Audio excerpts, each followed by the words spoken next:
अच्छा, सभी को सिलेबस पता है ना इंग्लिश का? नहीं पता है जी, कल ही तो बताए थे। देखिए फटाफट लिखिएगा, इसमें कुछ समझने वाला बात नहीं है। इंग्लिश में आपका 3 बात होता है। क्या चमक रहा है?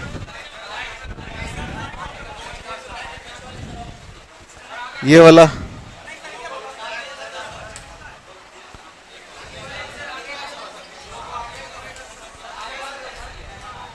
अब ठीक है,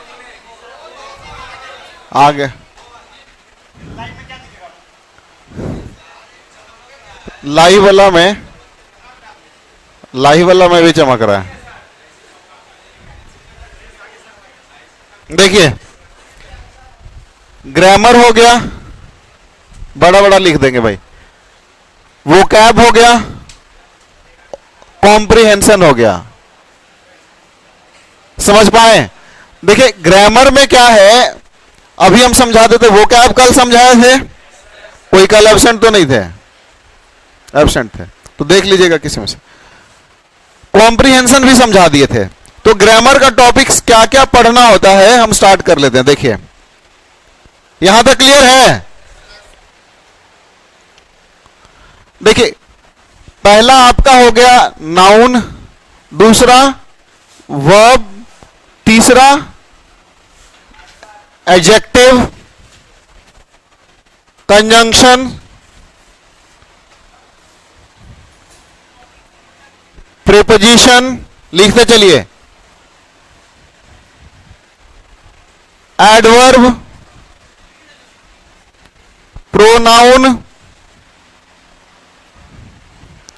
subject verb agreement,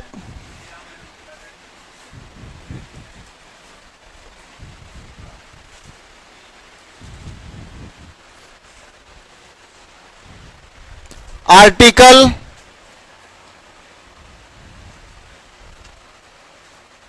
question tag,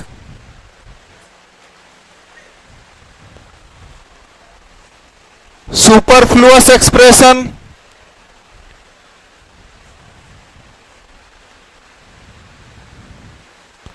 conditional sentence,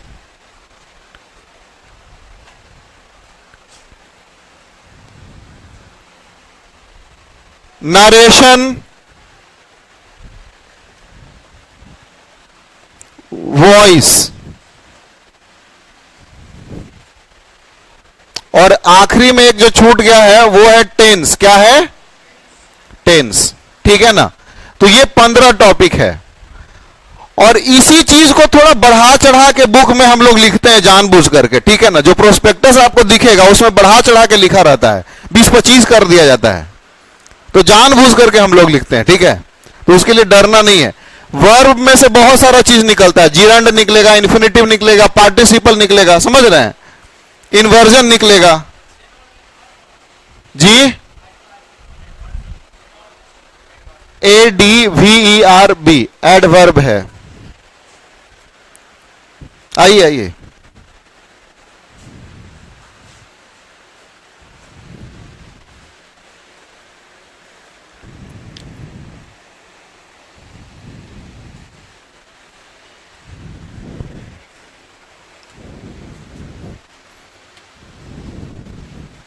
अरे एकदम पूरा पूरा ध्यान है भाई। सोनू कुमार, संटू कुमार, ठीक है?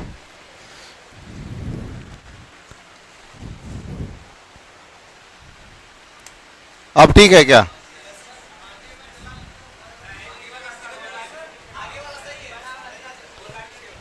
ये सही है?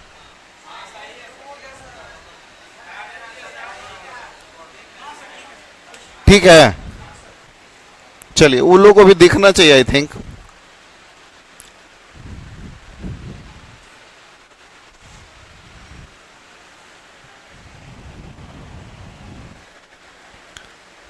लिख लीजिए लिख लीजिए, आए हैं तो कुछ तो होना चाहिए ना।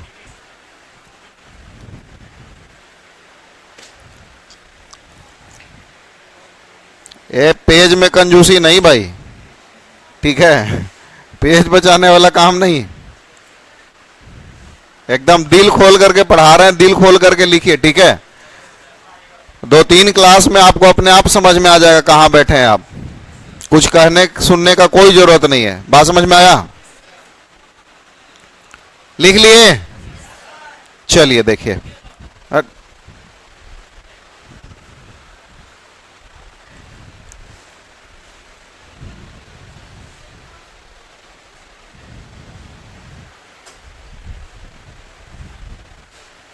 अच्छा आप में से सीजीएल वाले कितने, सीजीएल का टारगेट लेके कितने बच्चे चल रहे हैं?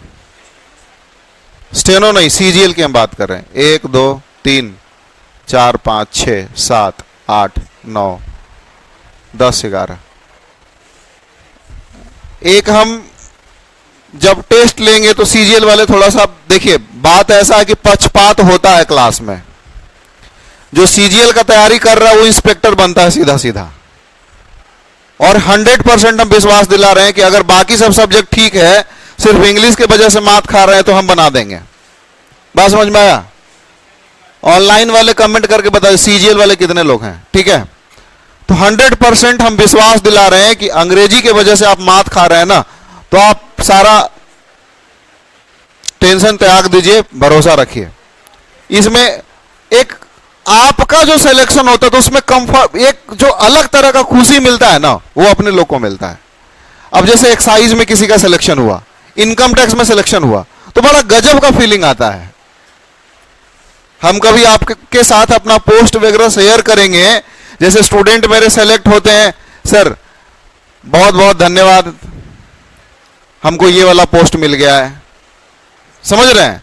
उस समय गजब का फीलिंग आता है। एक मेरा स्टूडेंट है इंग्लिश में, जो क्या उसको बोलते हैं, अभी मार्किंग में क्या कर दिया है जी, नॉर्मलाइजेशन के बाद 199 नंबर है, तो मेंस में 199 नंबर भी आ सकता है। पीटी में कई एक सारे स्टूडेंट है जो 50 में से 50 नंबर लाए हैं, मतलब ये भी संभव है।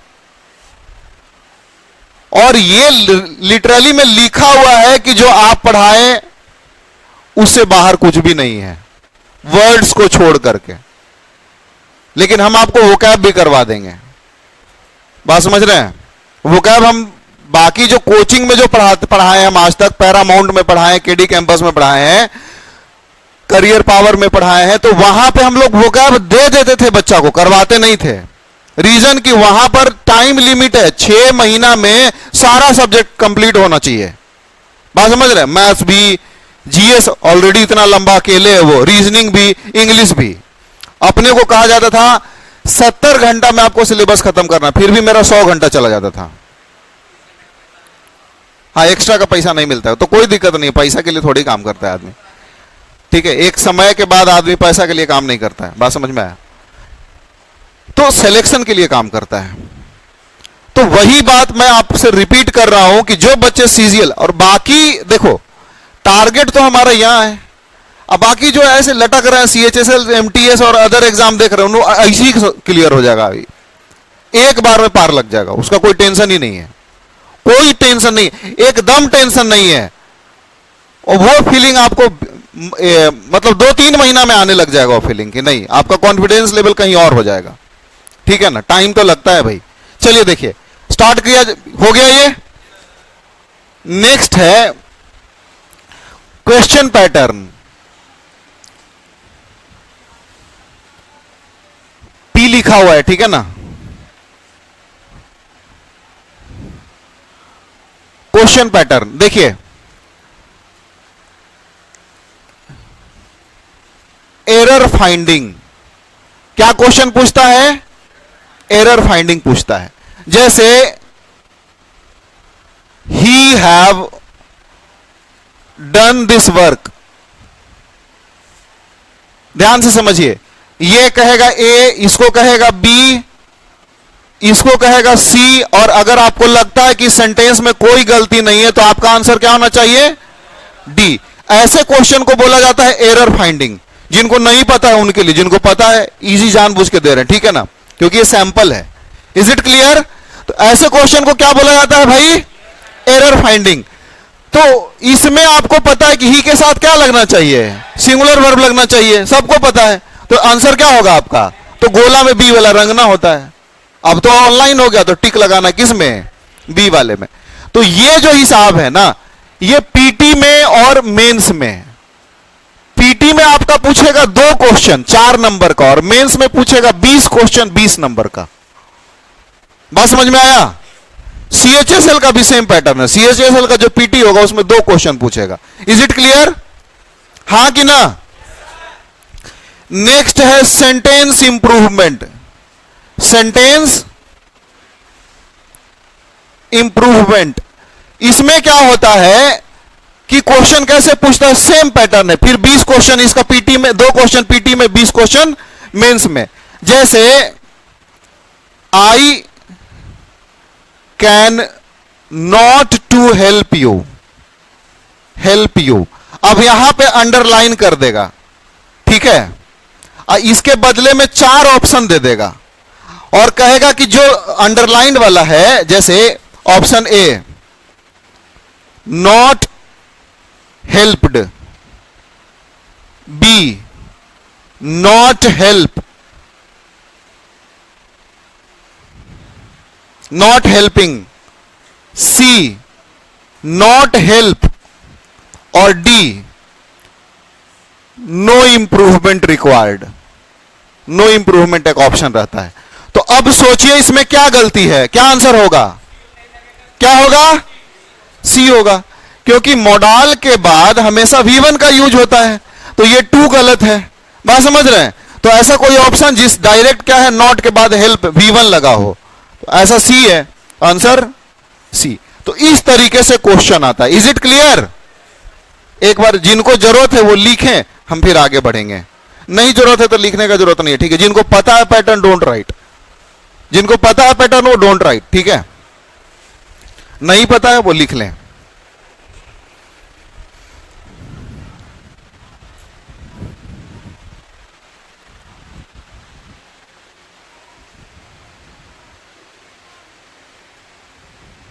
कैमरा को नीचे क्यों करें जी?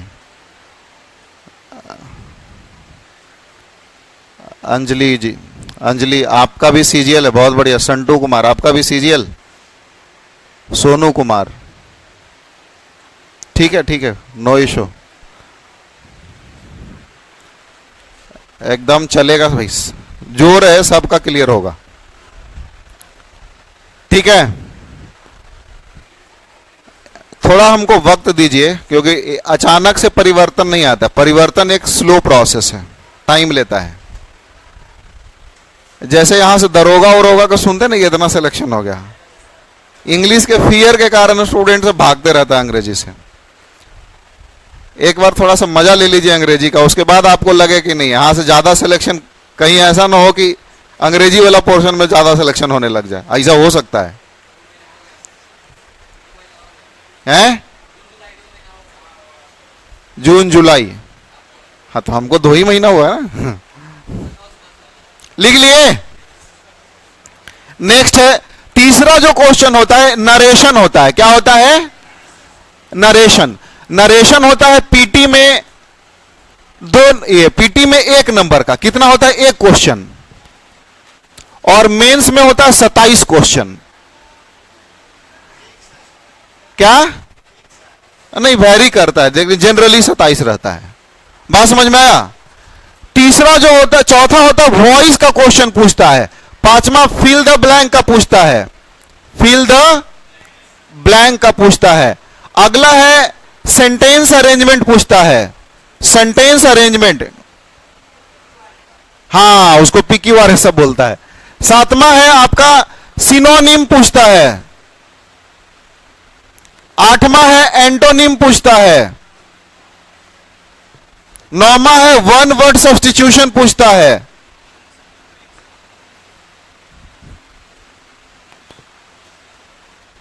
10वां है आपका इडियम्स पूछता है। 11वां है स्पेलिंग करेक्शन पूछता है।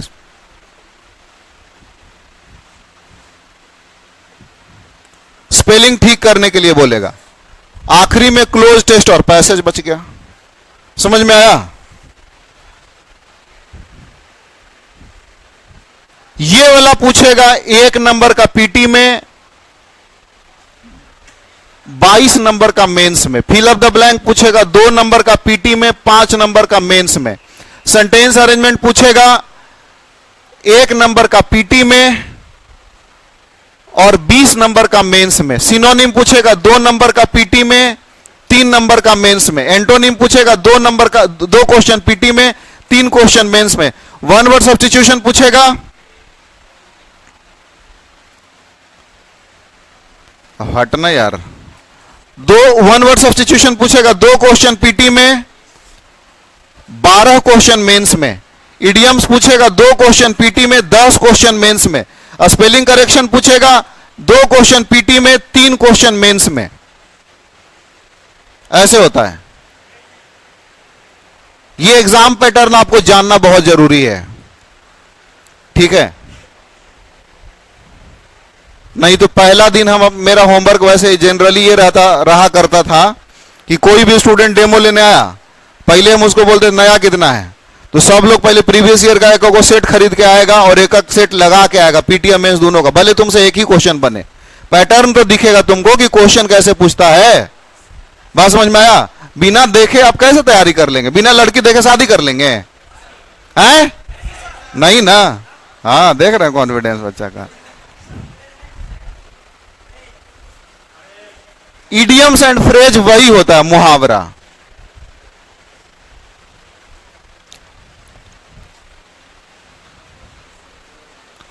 इसके अलावा आपका आखिरी बच गया पैसेज या cloze test. Multiple fill up the blank को क्लोज टेस्ट बोला जाता है। ये 5 नंबर का पीटी में, ये 35 नंबर का मेंस में। क्लोज टेस्ट इसमें कुछ नहीं पूछेगा और ये रहेगा 20 की 25, 55 नंबर टोटल होता है। तो जोड़िएगा तो आपका आ जाएगा इधर 200 और इधर जोड़िएगा तो आएगा 25 क्वेश्चन। 25 दूनी 50 नंबर का। बात समझ में आया? ऊपर नीचे कुछ नहीं होना चाहिए, जोड़ लीजिए। 14, 20, ठीक है ना? हाँ ठीक है, एक्यूरेट 0 हो रहा है, इसका मतलब सही होगा। इसको भी जोड़िएगा तो 25 क्वेश्चन आएगा। तो ये वाला रहता है 2 नंबर का 1 क्वेश्चन, ये वाला 1 नंबर का 1 क्वेश्चन। बात समझ में आया? हाँ कि ना? चलिए, बहुत बढ़िया, आगे बढ़े। डन सभी लोग? चलिए, अब बात करते हैं पढ़ाई लिखाई का। अब जैसे मान के चलिए, ठीक है ना, कैमरा को नीचे नहीं किया जा सकता है, ठीक है? अब बात किया जाए पढ़ाई लिखाई का। देखिए, अगर मान लो, कितने लोग पहले इंग्लिश पढ़े हुए हैं? क्लास किए कहीं? Very good. अच्छा, हम ही से पढ़े। अच्छा, कितने लोग थोड़ा बहुत जानते हैं? कितने लोग एकदम 0 से बकलोल बाबा कुछ नहीं जानते हैं? अरे वो भी गर्व की बात है कि नहीं? वो 0 से शुरू करना भी गर्व का। देखिए, ये तो आता होगा, इसको क्या बोलते हैं? अल्फाबेट बोलते हैं। बात समझ में आया? अब इसी से एक सीजीएल आपका क्वेश्चन पूछ दिया। अच्छा, पहले समझ लेते हैं। देखिए, अल्फाबेट बोलते हैं इसको। तो अगर हम आपसे पूछे कि अल्फाबेट का मतलब क्या होता है? A to Z, और फिर हम आपसे पूछे कि A to Z का मतलब क्या होता है? अल्फाबेट होता है। बोलिए ना हाँ कि ना। अल्फाबेट कहने का मतलब A से लेकर के, और A से Z को क्या बोलते हैं? इसे क्वेश्चन पूछ लें। क्वेश्चन पूछ लिया आपका एग्जामिनर सीजीएल में, एसएससी में क्वेश्चन पूछा कि द बॉय टुक 7 days, कोई बोलेगा नहीं, to learn English alphabets. No error इधर है, ठीक है? इसको बोलेंगे ए, इसको बोलेंगे बी, इसको बोलेंगे सी, और इसको बोलेंगे नो एरर को डी। अब बताइए किस में गलती है? आपको क्या लगता है ग्रामर में इसमें क्या गलती है? रीजनिंग का क्वेश्चन है यार, अभी तो समझाए। पकड़ में आया? पकड़ में आया कि नहीं पकड़ में आया? क्या गलती है? अच्छा, अगर हम कहें कि अल्फाबेट, बहुत बढ़िया बहुत बढ़िया, ठीक है, अगर हम कहें कि अल्फाबेट, अरे कोई बात नहीं, कुछ नहीं जानते सब सीख जाएंगे, बोर्ड पीडीएफ भी मिलेगा, ठीक है। अगर हम कहें कि अल्फाबेट, तो अल्फाबेट का मतलब क्या होता है? ए से लेके, तो अल्फाबेट्स कहने का मतलब क्या होना चाहिए? अल्फाबेट्स एज टू जेड्स, ऐसा, जबकि ए एक से तो अधिक होता ही नहीं है। हां कि ना? अरे भैया हां कि ना? तो अल्फाबेट सही है कि गलत? गलत है, वेरी सिंपल। हां कि ना? तो यही क्वेश्चन पूछ लिया, बेवकूफ बना दिया और कुछ नहीं। तो ये होता है, वो दो केस होता है इसका। एक होता है अपर केस, माने अपर केस माने बड़ा वाला, टाइपिंग नहीं किए हैं, कैपिटल लेटर बड़ा वाला है, नहीं सुने यार, बहुत बड़ा वाला है वो तो। लोअर केस माने छोटी एबीसीडी, बड़ी एबीसीडी और छोटी एबीसीडी, ठीक है। अब इसी को अगर एक साथ अरेंज किया जाए तो इसको क्या बोलते हैं? वर्ड बोलते हैं। तो वर्ड का डेफिनेशन बता सकते हैं आप में से कोई? What do you mean by word? Group of alphabet CZPR, ये वर्ड है। बट अल्फाबेट का कॉम्बिनेशन तो होना ही चाहिए, लेकिन कोई अर्थ भी तो निकले, हां कि ना? एग्जैक्टली, जो मीनिंगफुल अर्थ दे सके उसी को वर्ड बोलेंगे। बात समझ में आया? हां कि ना? तो इंग्लिश में जितने भी वर्ड्स हैं 8 भाग में बांटा गया। कितने भाग में बांटा गया? बांटा गया, जिसे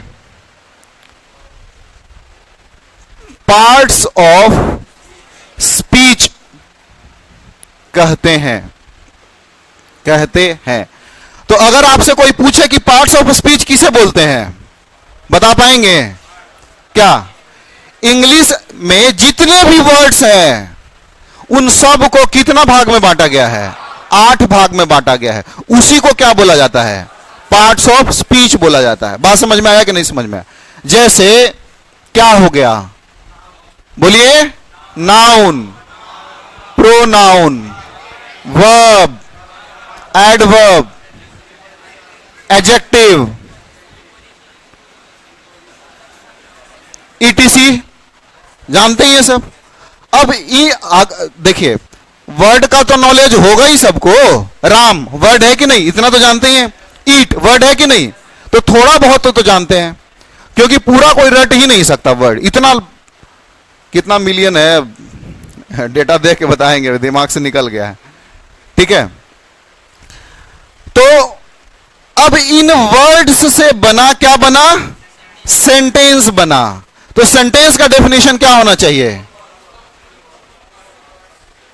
group of words that conveys some meaning, है कि नहीं? जो कुछ मीनिंग कन्वे करे उसको क्या बोलते हैं? सेंटेंस बोलते हैं। सेंटेंस का जो बेसिक स्ट्रक्चर होता है ब्रदर, क्या होता है? Subject plus verb plus object. और दुनिया में कोई भी सेंटेंस का, किसी भी वाक्य का सब्जेक्ट तथा ऑब्जेक्ट नाउन या प्रोनाउन होता है। नाउन या प्रोनाउन, तीसरा कोई किसी का औकात ही नहीं कोई सब्जेक्ट बन जाए। बनेगा तो उसको सब्जेक्ट बनना, जो जिसके दिमाग में चल रहा होगा ना, एक कदम आगे, थोड़ा ध्यान रखिए। जैसे जीरेंड भी सब्जेक्ट बनता है, इन्फिनिटिव तो वो वर्ब है, लेकिन वो नाउन बन के बनता है, ठीक है ना? तो वहां भी आएंगे हम, यहां बेसिक में पहले समझिए। तो सेंटेंस का जो स्ट्रक्चर बेसिक क्या होता है? Subject plus verb plus object होता है। तो किसी भी सेंटेंस का सब्जेक्ट क्या होगा? नाउन या प्रोनाउन। अब आपको एक पते की बात बता दे, 1530 ईस्वी में पहली बार प्रोनाउन को यूज किया गया था। उसके पहले प्रोनाउन था ही नहीं। क्या नाम है? विकिपीडिया कहीं सर्च कर लीजिएगा, बात समझ में आया? उसके पहले प्रोनाउन था। तो सोचिए ना, इंग्लिश कितना नया चीज है, हाँ कि ना? तो प्रोनाउन का बात हम नहीं करते हैं, ठीक है? सीधा सीधा हम नाउन का ही बात करते हैं। इसका मतलब यह हुआ कि अगर कोई बच्चा नाउन वर्ब और फिर से नाउन, नाउन वर्ब नाउन ही तो सेंटेंस है। तो अगर कोई बच्चा 0 लेवल पे है तो नाउन और वर्ब पढ़ लेगा तो सेंटेंस बनाना सीख जाएगा। और मजे की बात यह है कि किसी भी एग्जामिनेशन में खाली सेंटेंस ही पूछता है। एक सेंटेंस दे देगा, उसी को बोलेगा एरर बताओ, एक सेंटेंस दे देगा, उसी को बोलेगा इंप्रूव करो, एक सेंटेंस दे देगा, एक वर्ड हटा देगा, उसी को बोले फिल अप द ब्लैंक करो। सेंटेंस ही तो पूछता है ना। अब पैसेज पूछता है, पैसेज के रूप में, क्लोज टेस्ट के रूप में, सेंटेंस अरेंजमेंट के रूप में। सेंटेंस अरेंजमेंट भी सेंटेंस ही है, उसमें बहुत ज्यादा ट्रिक चलता है। बात समझ में आया? पैसेज कैसे करना है अभी से हम लोग मेहनत करेंगे, थोड़ा थोड़ा आप मेहनत करेंगे, अभी तो हम नहीं करेंगे ज्यादा। समझ में आया? हम बताएंगे। Is it clear? तो सबसे पहले जो जीरो लेवल का है, कहां से शुरू करेगा? सब्जेक्ट से। सब्जेक्ट क्या होता है? नाउन होता है। तो पहले क्या पढ़ेगा? क्यों पढ़ेगा? यह समझ में आ गया? हाँ, वही जीरो है। तो एक बार इसको लिखना है तो लिखिए, फिर हम नाउन से अभी स्टार्ट करते हैं एकदम।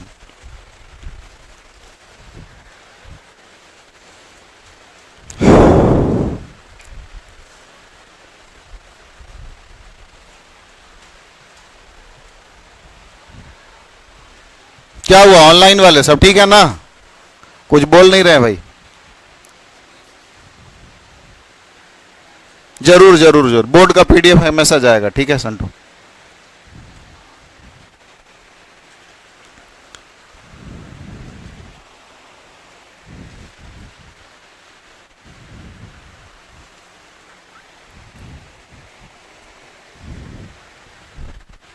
लिख लिए?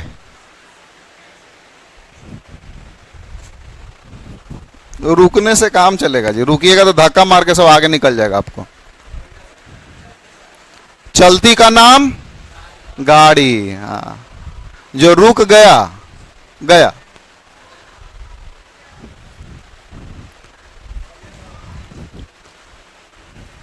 पानी और जवानी बड़ा सिमिलर है। पानी अगर रुक जाए तो पीने लायक नहीं रहता, सड़ने लगता है। जवानी भी रुक जाए गया, एक्सपायरी में चला जाएगा। बात समझ में आया कि नहीं समझ में? हाँ, तो चलते रहना चाहिए। लिख लिए?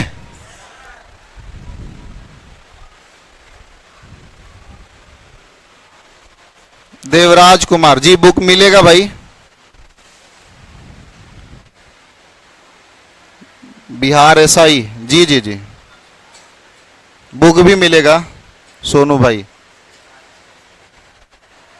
ठीक है, लिख लिए? चलिए स्टार्ट किया जाए अपना पहला chapter, that is what? Noun. Noun का मतलब क्या समझते हैं? What do you mean by noun? Very good. क्या? Name of person, place, animal और थिंग, इसी को नाउन बोलते हैं। कुछ और बोल रहे थे कोई? नाउन इज अ, हाँ, नेमिंग वर्ड, ये भी ठीक है। या फिर कुछ बोल रहे थे anything is called, anything is called क्या? ये भी ठीक है, चाहे कोई सा भी ले लो डेफिनेशन। थिंग का मतलब ही होता है कुछ भी जो आप सोच सकते हैं, एनीथिंग, ठीक है ना? तो इनमें से कोई बोल दो। एग्जाम्पल की अगर हम बात करें, जैसे बात करें बुक, पेन, एयर, वाटर, समझ रहे हैं? डांस, आप क्या सोच सकते हैं? म्यूजिक, ऑनेस्टी, कुछ भी आप सोचे वो सब के सब क्या है? Everything is what? A noun. Is it clear? अति उत्तम।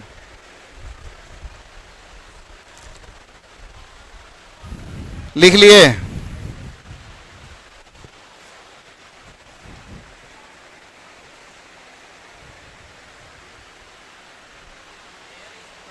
जी हाँ, तो कुछ भी जो आप सोच सकते हैं सब नाउन है। क्या सोचने का मन है बोलिए? कुछ खतरनाक खूंखार जैसा तो नहीं सोच रहे ना?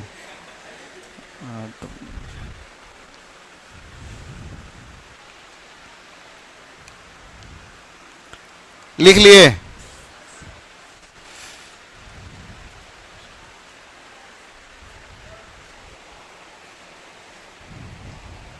देखिए आगे बात करें।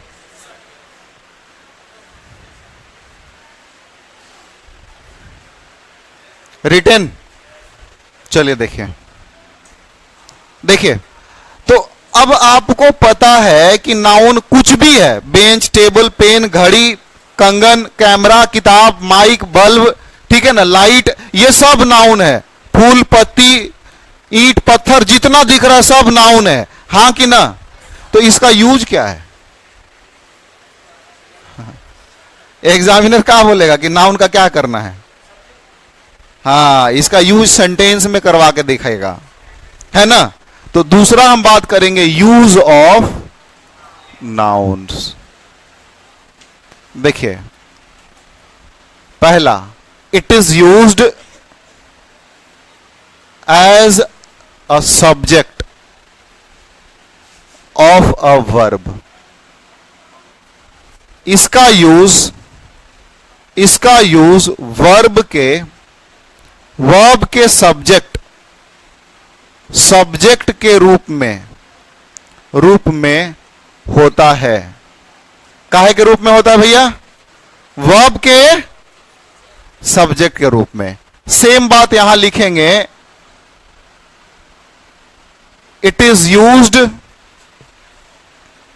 As an object of a verb.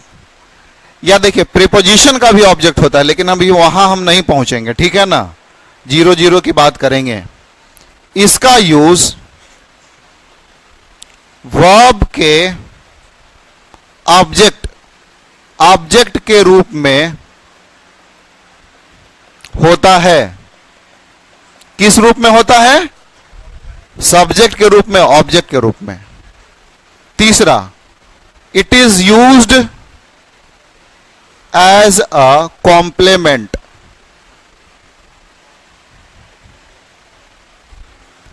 वाक्य पूरक के रूप में, वाक्य पूरक के रूप में यूज होता है। 3 तरीके से आप यूज पढ़ेंगे, ठीक है? नाउन का क्या यूज होता है बताइए? पहला, सब्जेक्ट के रूप में। दूसरा, ऑब्जेक्ट के रूप में। तीसरा, कॉम्प्लीमेंट नहीं समझ में आया? नहीं, सब्जेक्ट ऑब्जेक्ट तो सुने हैं, ये कॉम्प्लीमेंट नया शब्द आ गया है कि नहीं? इसको थोड़ा सा डील कर लिया जाए। लिख लिए, कॉम्प्लीमेंट का मतलब क्या होता है भाई? हाँ, बहुत बढ़िया पकड़े हैं। कॉम्प्लीमेंट का मतलब देखिए क्या होता है, मिटा लें। जो बच्चा ग्रेजुएट नहीं है ना, वो बड़ा स्लो लिखता है। 1-2 साल जो एग्जाम दे लिया है वो बहुत तेज लिखेगा, क्या उसको चोरी करने का आदत हो जाता है ना। मास्टर का ध्यान इन्हें हटा नहीं है, इतना बड़ा छाप देता, धर धर, समझ रहे हैं? चिट्टा निकाला, धर गर्दा उड़ा दिया। तो जो ग्रेजुएशन नहीं किया, 1-2 साल का एग्जाम नहीं दिया, उसका स्पीड अच्छा नहीं होता है लिखने का। ऐसा ही है, बिना चोरी के लिए कौन ग्रेजुएशन पास हुआ? झूठ, ईमानदारी से।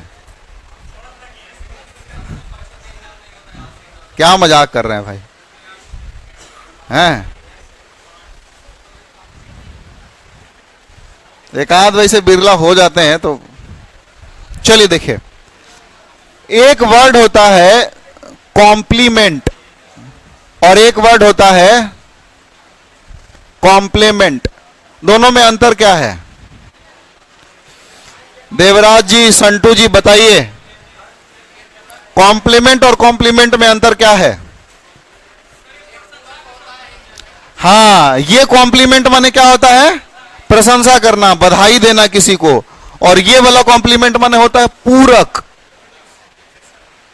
जैसे आप कहीं रेस्टोरेंट में जाते हैं, बोलते भैया 2 पराठा लगा दो, आलू का मस्त वाला, एकदम क्रिस्पी लगा दिया, ऐसी आके दे देता।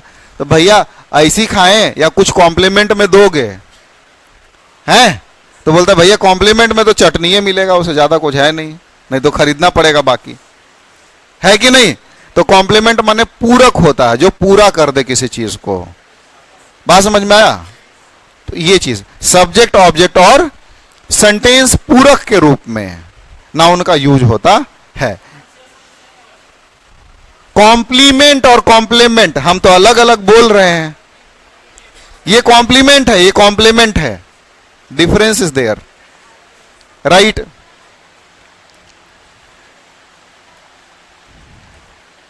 बोर्ड पे लाइट आ रहा है, उसका हम क्या करें, वो तो साइड वाला मारेगा ही मारेगा, थोड़ा सा आपको एडजस्ट करके चलना। वो ट्यूब लाइट वाला आ रहा है, मैं देख पा रहा हूं, ठीक है, ट्यूब लाइट वाला ग्लो कर रहा है, थोड़ा एडजस्ट तो करना ही पड़ेगा, वो गड़बड़ है।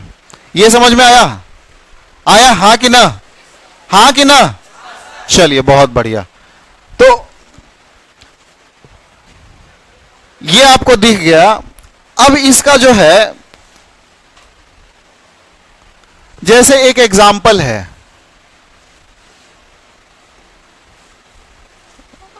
Ram has done this work. इस सेंटेंस में सबसे पहले देखिए एक बात समझिए, किसी जैसे आप किसी से नया नया मिलते हैं, मिलते हैं तो जैसे मान के चलिए कोई लड़की है, आप उसे मिलने गए, तो मिलते हैं तो कैसे मिलते हैं? गए और धर के एकदम चिपक गए, लिपट गए, ऐसे मिलते हैं क्या? नहीं, तो कुछ तो तरीका होगा मिलने का, है फॉर्मेलिटीज पूरा करना है, कुछ भी पहले सामने खड़ा होके हाथ मिलाना होता है, नहीं? हाँ कि ना? अरे भाई हाँ, इतना तो पता है। तो ठीक उसी प्रकार से कोई भी क्वेश्चन होता है ना एग्जाम में, उसको अप्रोच करने का तरीका होता है। अप्रोच करना माने आप उससे मिल रहे हैं पहली बार उस क्वेश्चन से, तो कैसे मिलिएगा? बच्चा यही मार खा जाता है कि कोई भी क्वेश्चन देखा, धर के अपना ज्ञान घुसेड़ देता है उसमें, गड़बड़ हो गया।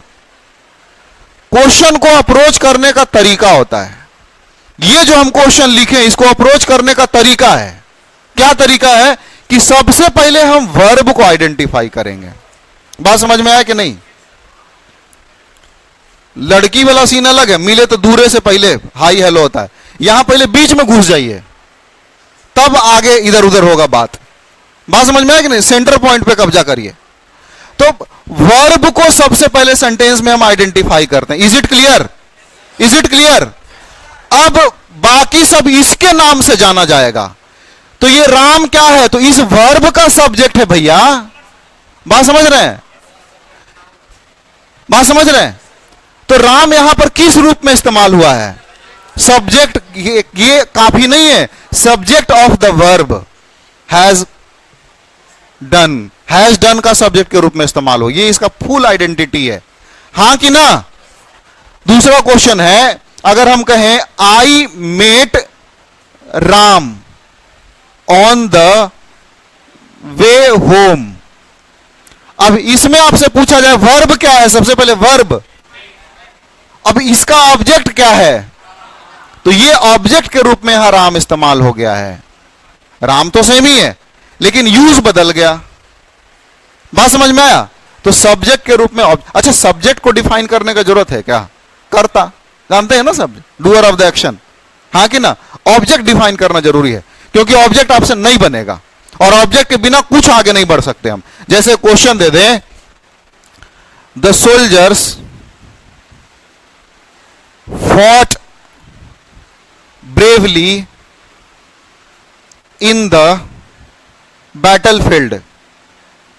battlefield, इसमें हम आपसे पूछे कि वर्ब क्या है? सबसे पहले ये बताइए। फाइट है।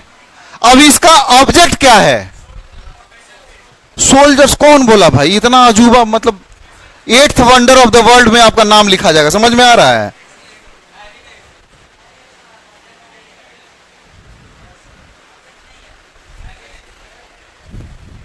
इस वर्ब का ऑब्जेक्ट क्या है? बाकी सब हाँ, पता है क्या? इसमें ऑब्जेक्ट है ही नहीं, इसमें ऑब्जेक्ट है ही नहीं। बड़ा आश्चर्य, इतना लंबा चौड़ा बात लिखा हुआ है, इसके बाद ऑब्जेक्ट ही नहीं है ये सब।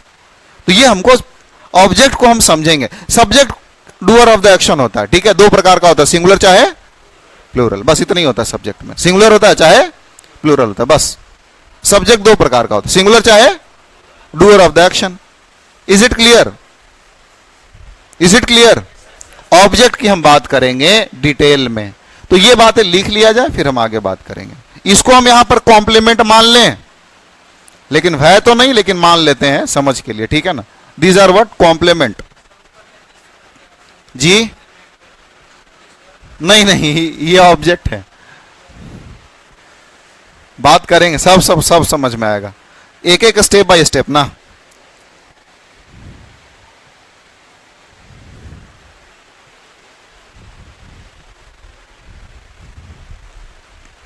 लिख लिए? अच्छा, अब 10 मिनट और बचा, 6:10 तक पढ़ना है ना सबको।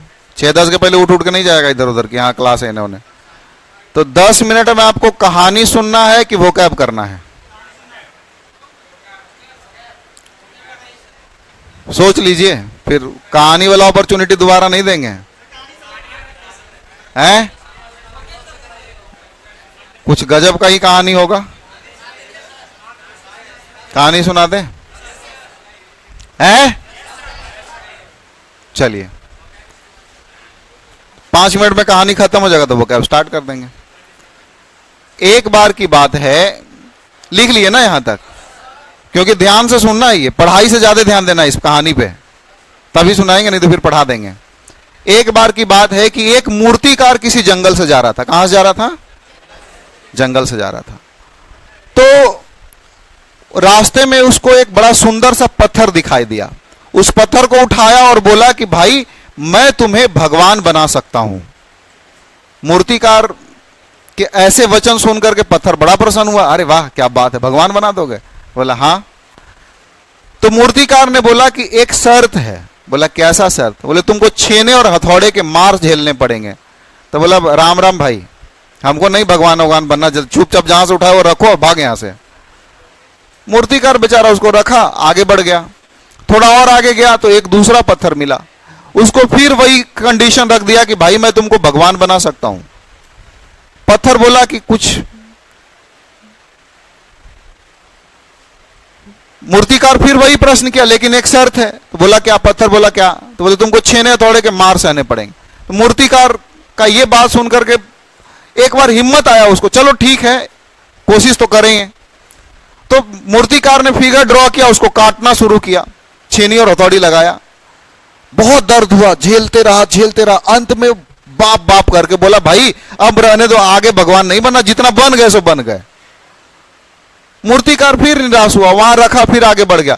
आगे जाके एक तीसरा पत्थर मिला उसको, तीसरा पत्थर को फिर वही स्टेटमेंट दिया, तीसरा पत्थर भी रेडी हो गया। बोला कि, लेकिन मूर्तिकार बोला कि भाई एक कंडीशन यही है कि तुमको बहुत दर्द सहना पड़ेगा। तीसरा पत्थर में डिटर्मिनेशन था। बोला कि तुम भगवान बना दोगे ना? तो बोला हाँ। तो बोला ठीक है, दर्द सहने के लिए तैयार है।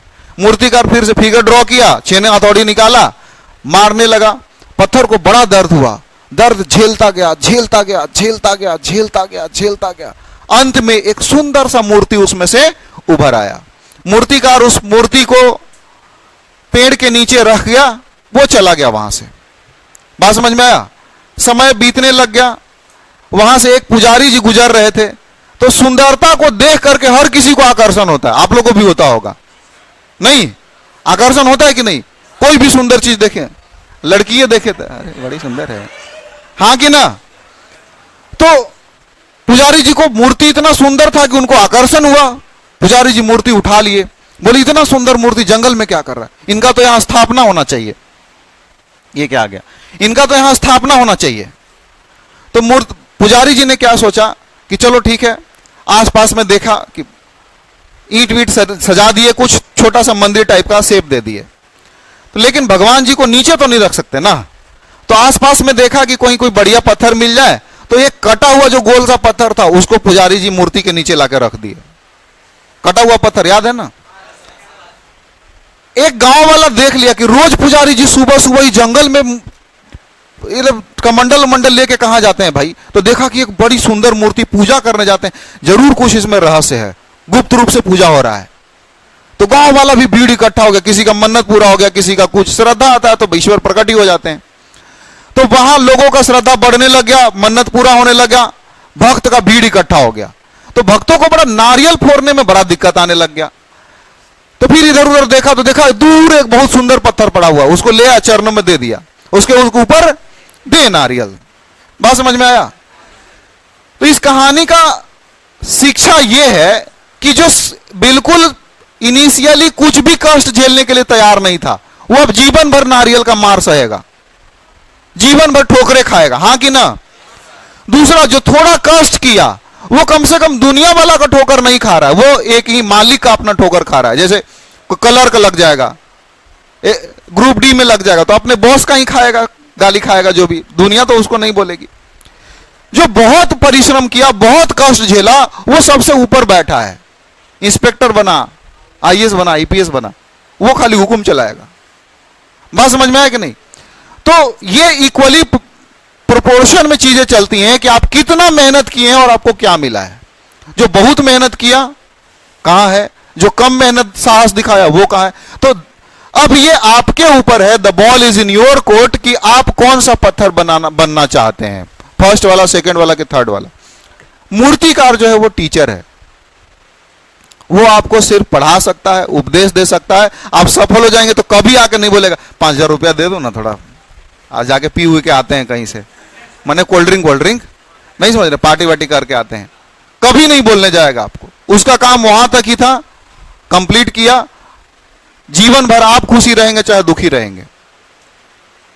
यही क्लासरूम रहेगा, यही माहौल रहेगा, यही सारे टीचर्स रहेंगे, लेकिन आपका लेवल सबका अलग अलग रहेगा। कोई इंस्पेक्टर बना रहेगा, कोई एक्साइज में रहेगा, कोई सब इंस्पेक्टर में रहेगा, कोई क्लर्क बनेगा, कोई डबल एओ बन जाएगा, समझ रहे हैं, कोई एमटीएस में, और कोई बेरोजगार पड़ा है, बीवी का घर में ताना खा रहा है बैठ के, हां कि ना? तो ये आपको निर्णय करना है कि आपको आगे क्या करना है। This was the story. Vocab से ज्यादा अच्छा था कि नहीं? थोड़ा हम वोकैब भी कर सकते हैं, आई थिंक कर लें, थोड़ा सा कर लें, 5 वर्ड कर लें बस। देखिए, वोकैबुलरी लिखिएगा, 1 वर्ड सब्स्टिट्यूशन, 1 वर्ड सब्स्टिट्यूशन, अनेक शब्दों के बदले क्या, अनेक शब्दों के बदले एक शब्द, ठीक है ना? पहला वर्ड लिख रहे हैं, देखिए, मेजीन। दूसरा वर्ड है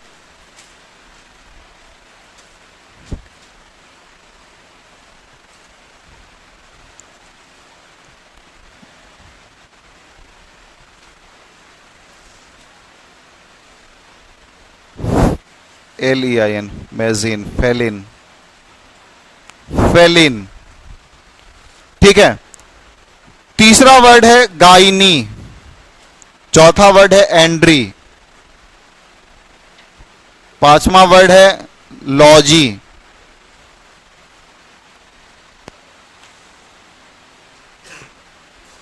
छठा वर्ड है गैमी, सातवां वर्ड है,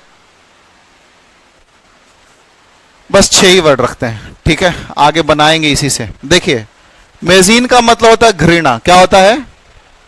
घृणा, हेट। फेलिन का मतलब होता है प्रेम, क्या होता है? लव।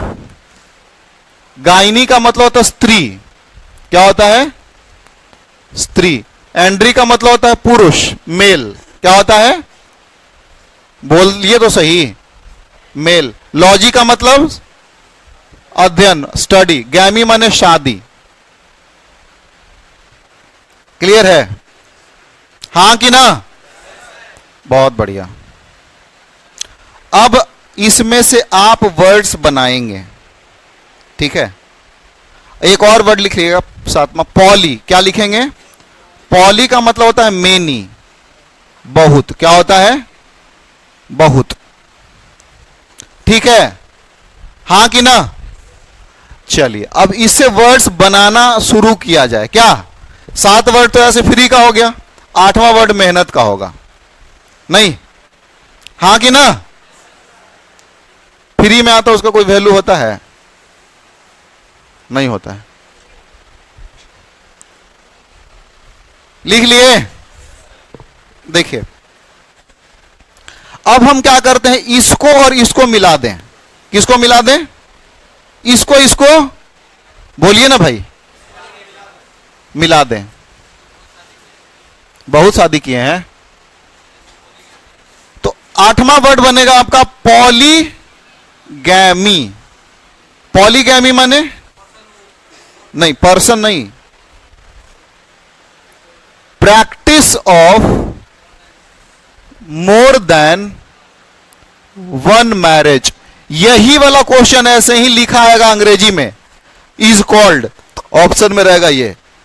हिंदी में भी लिख देते हैं, एक से अधिक विवाह का प्रथा। विवाह का प्रथा, उसको बोला जाता है पॉलीगैमी। क्या बोला जाता है? पॉली, फिर से बोल के सुनिए, पॉली, पॉली। आपके नजर में ऐसा कोई आदमी है? अब देखिए, ये जो प्रथा है उसको बोला जाता है पॉलीगैमी, लेकिन जो आदमी ऐसा कांड किया, उस कांडी आदमी को क्या बोलेंगे? हां, पॉलीगैमिस्ट पर्सन हु प्रैक्टिसेस पॉलीगैमी। वह व्यक्ति जो एक से अधिक विवाह करता है, वह व्यक्ति, बस ये आखिरी है, वह व्यक्ति जो एक से अधिक विवाह करता है, एक से अधिक विवाह करता है, उस व्यक्ति को हम क्या बोलते हैं? पॉलीगैमिस्ट बोलते हैं। तो आपके नजर में जो व्यक्ति है, उस आदमी को हम क्या बोलेंगे? पॉलीगैमिस्ट बोलेंगे। चाहे कोई लड़की भी है तो उसको भी क्या बोलेंगे? वो पॉलीगैमिस्ट है लड़की। हां कि ना? अरे हां कि ना? जैसे कोई एक्ट्रेस में रेखा 4-5 शादी की है, तो वो लड़की क्या है? पॉलीगैमिस्ट है। भैया हां कि ना? समझ में आया ना? यूज ऑफ नाउन देख रहे थे। देखिए, इसका यूज सब्जेक्ट के रूप में होता है, इसका यूज दूसरा, इसका यूज ऑब्जेक्ट के रूप में होता है, तीसरा इसका यूज कॉम्प्लीमेंट के रूप में। कोई नए भी हैं क्या आज? सब पुराने ही है ना? अच्छा, 1-2 नए हैं, कोई नहीं। तो देखिए, सब्जेक्ट तो सभी जानते हैं ना जी, काम करने वाला वो कर्ता बोलते हैं। हम पढ़ा रहे हैं तो कर्ता है कि नहीं? आप पढ़ रहे हैं तो पढ़ने में कर्ता हुए कि नहीं? हां कि ना? बहुत बढ़िया। तो हम बात करते हैं अभी ऑब्जेक्ट का। किस चीज का? ऑब्जेक्ट का। देखिए, यहां से आपका क्लास एक्चुअल में शुरू होता है। ऑब्जेक्ट का मतलब क्या होता है? बोलिएगा कर्म। क्या होता है? बोलिएगा, क्या होता है? कर्म। वेरी गुड, बात समझ पाए? कर्म का मतलब क्या होता है? वो वाला कर्म नहीं। यहां पे देखिए, ये वाला ऑब्जेक्ट का मतलब हिंदी और अंग्रेजी दोनों को मिला करके ले चलना पड़ेगा। जैसे मान के चलिए हम फुटबॉल खेल रहे हैं, तो हम जो काम किए, तो काम, मेरे काम का प्रभाव कौन झेला? अब जैसे हम घूसा मारे, फुटबॉल को लात मारे, तो मेरे ये जो काम का प्रभाव किसके ऊपर पड़ा? फुटबॉल के ऊपर प्रभाव पड़ा, तो फुटबॉल कर्म कहलाएगा। यहां बात समझ में आया? हाँ, जिस पर क्रिया का फल पड़े उसको कर्म बोलते हैं। हिंदी में भी बोलते हैं कि जिस पर क्रिया का फल पड़े उसको क्या बोलते हैं? कर्म बोलते हैं। जिस पर क्रिया का फल पड़े। बात समझ में आया? बोलिए हां कि ना? एक बात। अच्छा, दूसरा क्या है कि ये जो ऑब्जेक्ट है होता है 2 प्रकार का। कितने प्रकार का होता है? डायरेक्ट ऑब्जेक्ट, बोल के सुनाइए। और दूसरा इनडायरेक्ट ऑब्जेक्ट।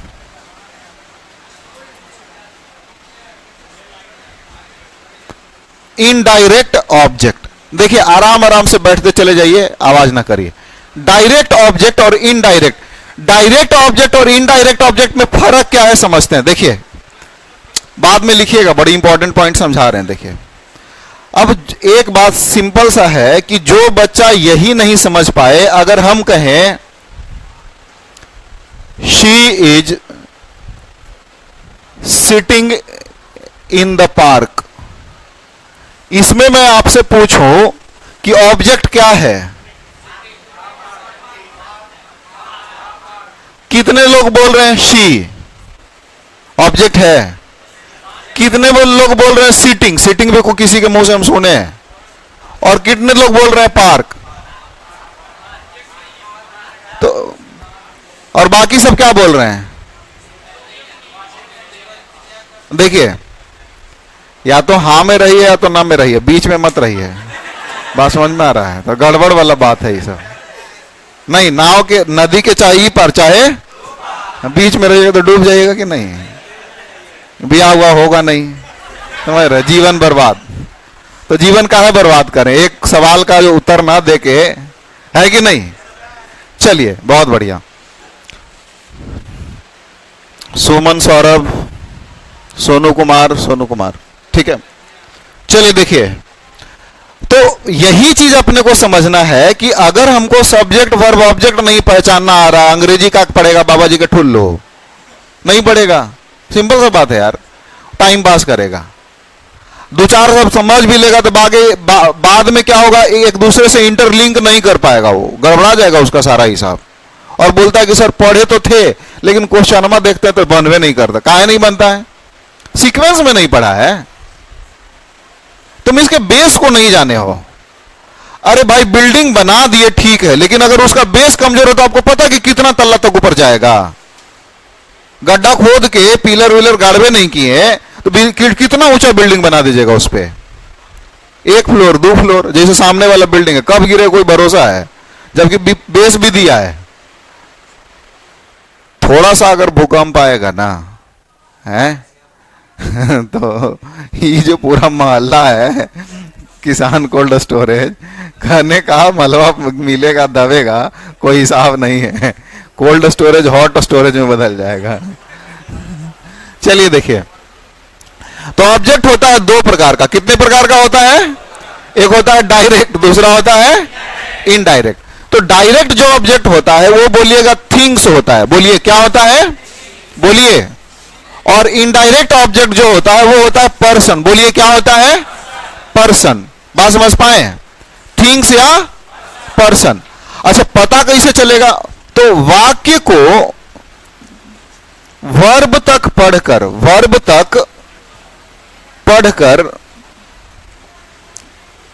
व्हाट से क्वेश्चन करें, व्हाट से क्वेश्चन करें। क्या? अब अपने बगल में ही जनरेटर आ गया है, तो वाक्य को ज्यादा देर नहीं रहेगा, लाइट आ जाएगी।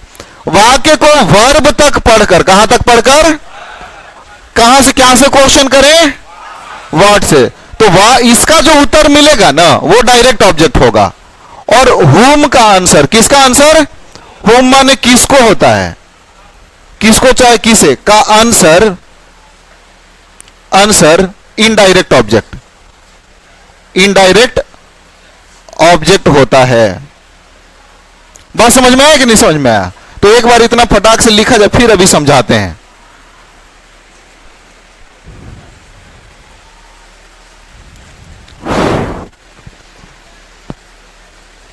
बिना तेरे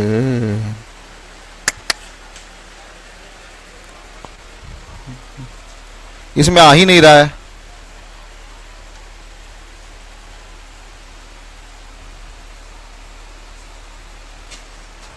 ये दिख ही नहीं रहा है इसमें जी।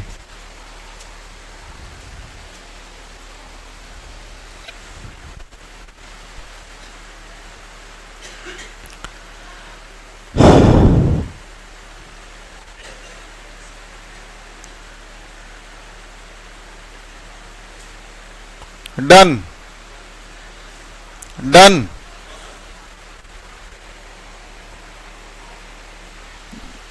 1 2 3 लाइन है।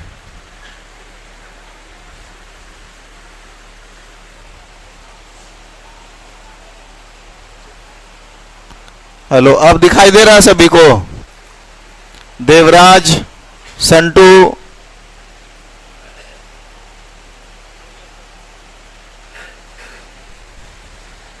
चलिए लिख लिए ना। देखिए अब वास्तव में आपको समझ में आएगा, बिजली आ गई, अब वास्तव में आपको समझ में आएगा कि ऑब्जेक्ट क्या होता है। समझ में आया? देखिए वापस चलें। She is sitting in the park, इसमें ऑब्जेक्ट क्या है आप बताइए? देखिए अपने मर्जी से नहीं, जब अपने मर्जी चलाना है तो फिर मेरे समझाने का मतलब नहीं है, जैसे बताएं वैसे चलना है, अपना दिमाग को खाली करके ये घर पे। शी इज सिटिंग, क्या वह बैठ रही है? क्या बैठ रही है? किसको बैठ रही है? होम। अगर इसका आंसर हो तो कौन सा ऑब्जेक्ट? अगर इसका आंसर हो तो कौन सा ऑब्जेक्ट? तो क्या बैठ रही है बताइए? किसको बैठ रही है? नहीं कहां नहीं पूछना है भाई, हम बोले जितना ही, कहां बैठ रही है तो पार्क में बैठ रही है, तो कहां का आंसर जो होता है वो एडवर्ब देता है, वो बाद में हम बात करेंगे जब सब वक्त आएगा, अभी वक्त नहीं है वहां का। आप मुझे ये बताइए कि सी सिटिंग, वो बैठ रही है, तो क्या बैठ रही है? किसको बैठ रही है? कुछ नहीं है।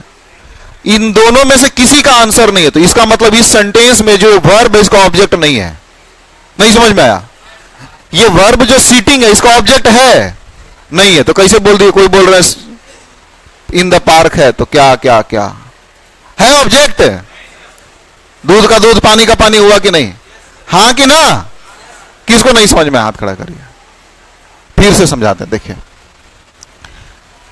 इसको आप कॉम्प्लीमेंट अभी मान लें, कोई दिक्कत नहीं ना? हां कि ना? चलिए पहला सेंटेंस, दूसरा सेंटेंस हम लिखते हैं। He is eating a mango, simple sentence ले रहे हैं। देखिए अब इसमें ऑब्जेक्ट पता करिए तो है ही इज सिटिंग, क्या क्या खा रहा है? किसको खा रहा है? किसको मैंने आम को थोड़ी बोले, क्या खा रहा है? तो आम खा रहा है, हाँ कि ना? तो ये इसका आंसर, इसलिए कौन सा ऑब्जेक्ट है? डायरेक्ट ऑब्जेक्ट है। ये बात समझ में आया? तो ये दोनों एग्जाम्पल लिख लिया जाए, एग्जाम्पल्स। रिपीट करता हूं, सुनो, बस 1 मिनट वेट करिए।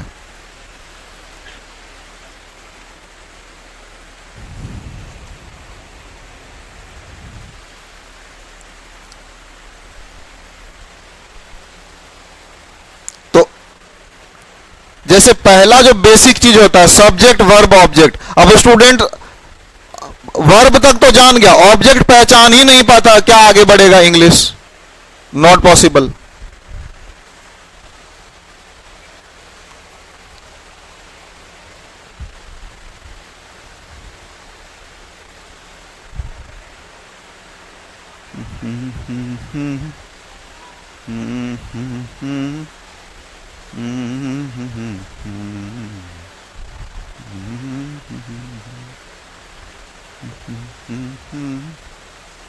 लिख लिए? डन ना? देखिए सोनू भाई, मैं दोबारा से रिपीट करके आपको समझाता हूं कि जो ऑब्जेक्ट होता है मित्र, वो होता है 2 प्रकार का। एक होता है डायरेक्ट ऑब्जेक्ट, समझ पाए? दूसरा होता है इनडायरेक्ट ऑब्जेक्ट। पता करने का तरीका है कि अगर सेंटेंस को वर्ब तक पढ़ें, वाक्य को वर्ब तक पढ़ने के बाद व्हाट से अगर हम क्वेश्चन पूछते हैं, तो जो व्हाट का आंसर मिलेगा उसको बोलते हैं डायरेक्ट ऑब्जेक्ट, ठीक है? उसके बाद क्या है कि जो होम का आंसर मिलेगा उसको बोलते हैं इनडायरेक्ट ऑब्जेक्ट। अगर इन दोनों में से किसी का आंसर नहीं मिलेगा तो समझिए कि उसमें ऑब्जेक्ट है ही नहीं, बात खत्म। बात समझ में आया? वो वर्ब का ऑब्जेक्ट नहीं है, बात खत्म। इतना ही जानना है, अगर व्हाट का आंसर मिले तो डायरेक्ट ऑब्जेक्ट, होम का आंसर मिले तो इनडायरेक्ट ऑब्जेक्ट। 2 बातें हो गई। अगर दोनों में से किसी का आंसर नहीं मिले तो कोई ऑब्जेक्ट नहीं, हाँ कि ना? अब इसी बेसिस पे मैं आपको एक एग्जांपल दिया कि she is sitting, she is sitting, तो हम पता करते हैं, कोई बच्चा बोल रहा है कि पार्क ऑब्जेक्ट है, तो शी सिटिंग क्या बैठी है, किसको बैठी है? कोई उत्तर नहीं मिला, तो इस वर्ब का ऑब्जेक्ट नहीं है इस सेंटेंस में, ठीक है? दूसरा सेंटेंस है ही इज ईटिंग, तो ही इज ईटिंग क्या खा रहा है वह, तो आम, तो ये आम क्या का आंसर है, इसलिए डायरेक्ट ऑब्जेक्ट हो गया। अब बात समझ में आया?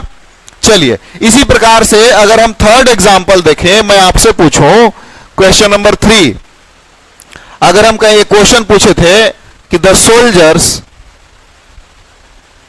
Fought bravely in the battlefield, याद है ये क्वेश्चन? अब इसमें सबसे अप्रोच करने का तरीका भी हम बताए थे कि इसमें अप्रोच कैसे किया जाता है सेंटेंस को। सबसे पहले वर्ब देखिए, है कि नहीं? तो ये इस वर्ब का ये सब्जेक्ट हुआ, ये क्या हुआ और ये क्या हुआ ब्रदर? वर्ब हुआ। अब आपको ऑब्जेक्ट पता करना है। ऑब्जेक्ट क्या है इस सेंटेंस में? क्या है सेंटेंस में? क्या है छोटू? ऑब्जेक्ट इसमें क्या है? एक मिनट, कोई बोलेगा नहीं, क्या है ऑब्जेक्ट? है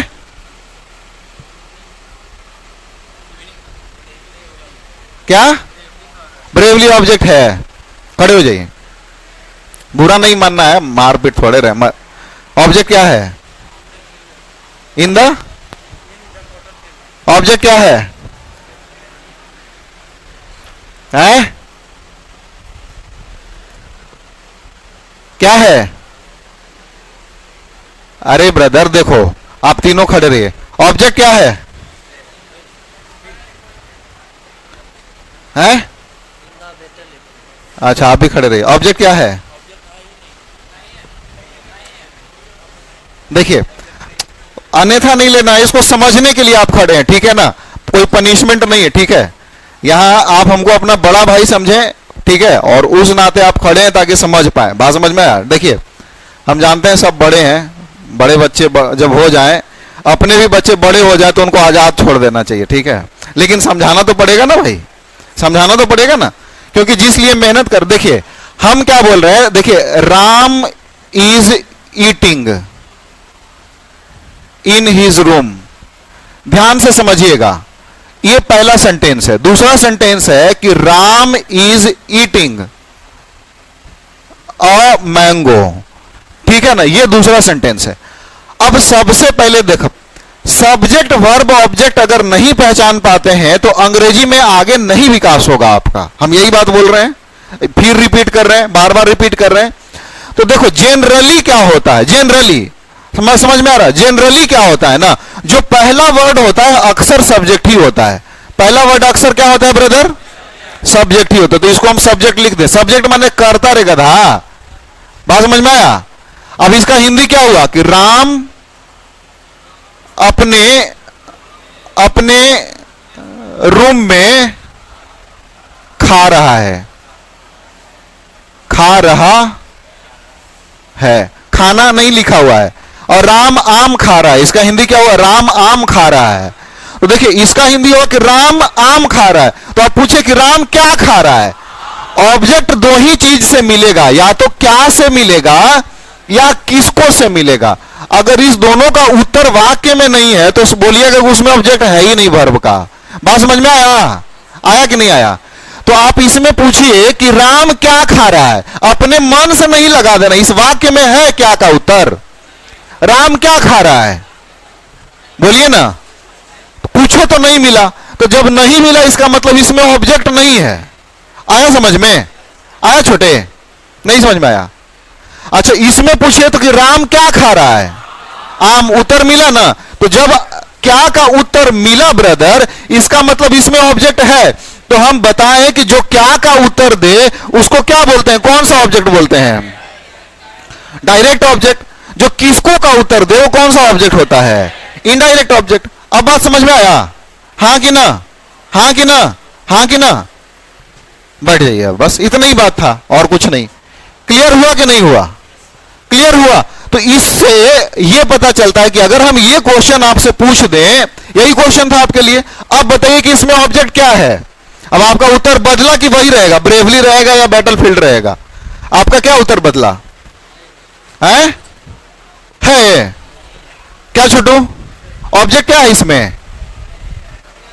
है सिपाही लड़ा बहादुरी पूर्वक युद्ध मैदान में। इसका हिंदी हुआ कि सिपाही लड़ा। फाउट माने लड़ा।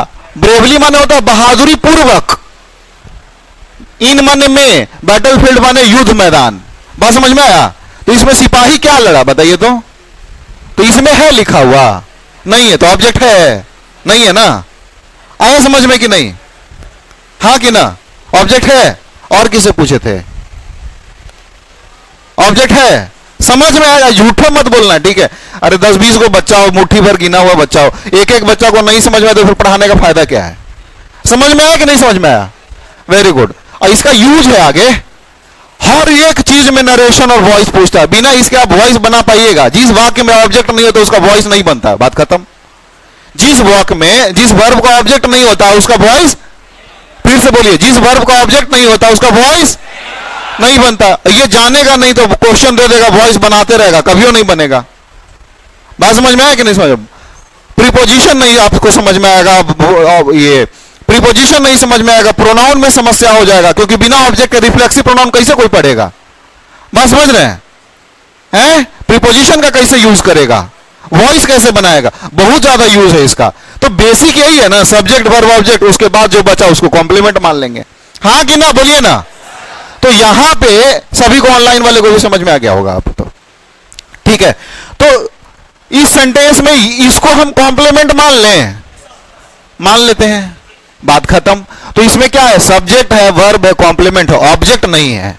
ऑब्जेक्ट, अब इसका पार्ट हम बाद में डिस्कस करेंगे कि ये एडवर्ब है, प्रीपोजिशन है, ये आर्टिकल है, ठीक है ना? ये बैटल ना, ये एडजेक्टिव का काम कर रहा है, फील्ड नाउन है, ये बाद का बात है, जब आगे पढ़ लेंगे आप तब की बात है। लेकिन अभी इतना ही समझना है कि इस सेंटेंस का 3 पार्ट है। क्या क्या है? सब्जेक्ट वर्ब ऑब्जेक्ट, चाहे सब्जेक्ट वर्ब कॉम्प्लीमेंट। हाँ कि ना? एक एक स्टूडेंट को समझ में आ गया? अरे हाँ कि ना? आगे बढ़े, चलिए लिखिएगा, जल्दी लिखिए। 2 एग्जाम्पल 3 एग्जाम्पल लिख लिया ना, तो फिर बाकी तो हम समझाने के लिए भी और एग्जाम्पल देंगे।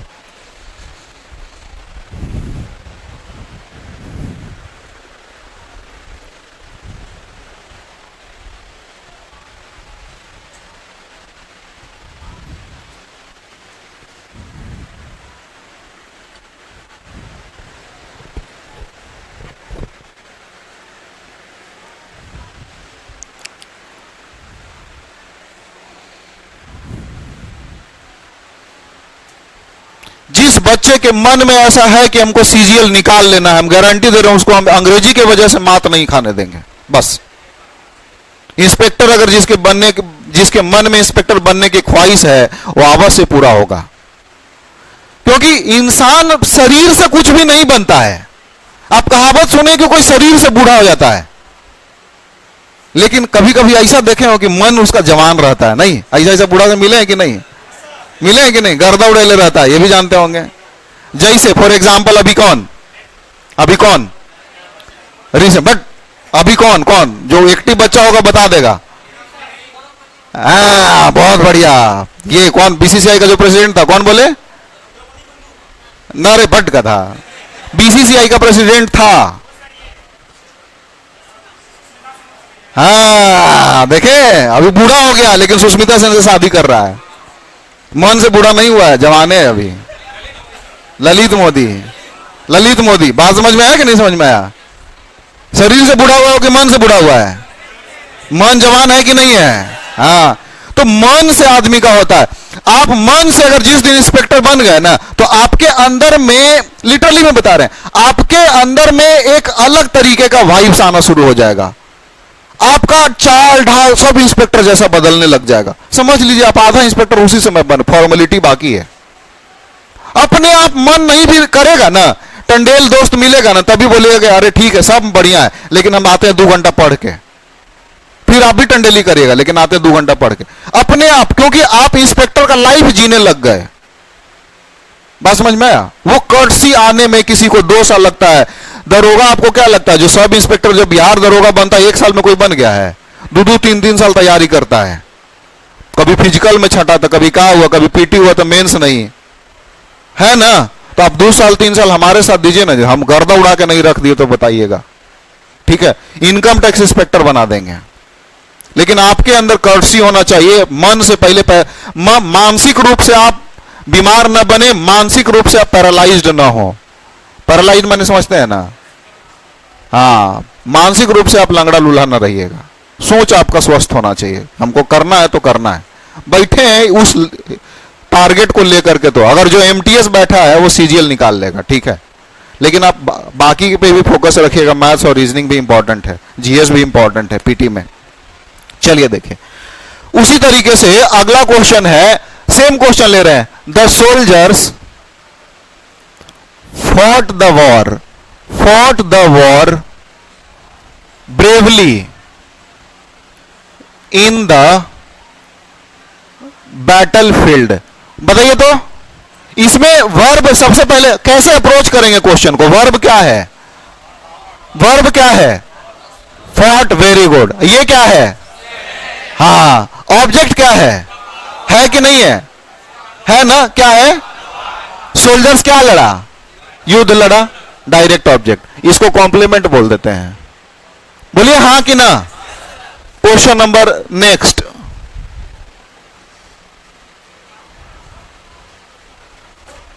आई met Ram on the way home. मैं मिला राम से घर जाते हुए रास्ते में। ठीक है, इसमें वर्ब क्या है? वर्ब क्या है? सब्जेक्ट क्या है?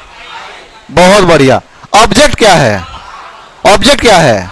राम है। कैसे पता? समझ में आ रहा छोटू? सब बोल देगा फटाक से ना, तो आप, क्योंकि आप अभी सीखे, जो नया नया सीखता है उसका प्रोसेसर स्लो होता है, सोचने में उसको टाइम लगेगा, तब तक पता चला सब आंसर बता दिया। तो टेंशन लेने का नहीं, आप अपने दिमाग से चलने का, ठीक है, दूसरे को सुनकर नहीं। आई मेट, मैं कि क्या मिला? क्या का उत्तर है? मैं किसको मिला, चाहे किससे मिला? किससे मिला जी? तो राम से मिला। तो ये कौन सा ऑब्जेक्ट हो गया? आ रहा है समझ में? हाँ कि ना? हाँ कि ना? चलिए बहुत बढ़िया, इसको लिख लिया जाए फिर। ऑब्जेक्ट का कॉन्सेप्ट क्लियर, आगे बढ़े। चलिए,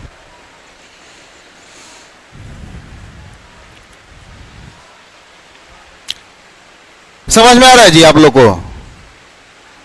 लक्ष्मी का संख्या बड़ी कम है।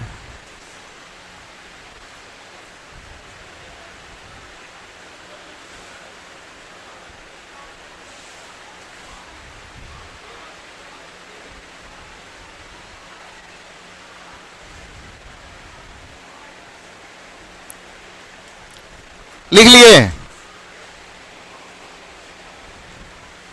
वर्ड सब जो लिखवाए थे याद करके आए हैं आज? हैं? पूछेंगे?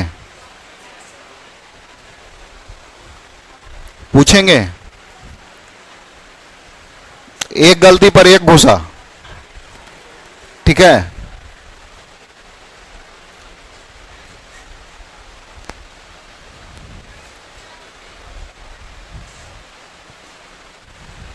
पीडीएफ बोल देंगे सेंड कर देना, ठीक है Sonu?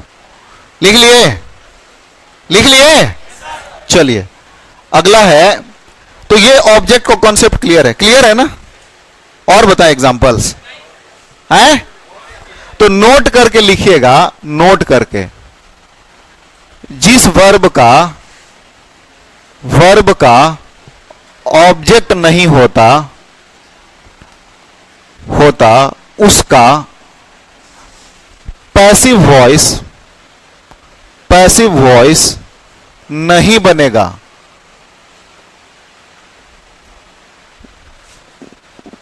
verbs having no object can't be changed into its passive form। verbs having no object can't be changed into its passive form। ठीक है ना? जिस वर्ब का ऑब्जेक्ट नहीं होता उसका पैसिव वॉइस नहीं बनेगा। Is it clear? क्लियर है? हाँ कि ना? चलिए बहुत बढ़िया।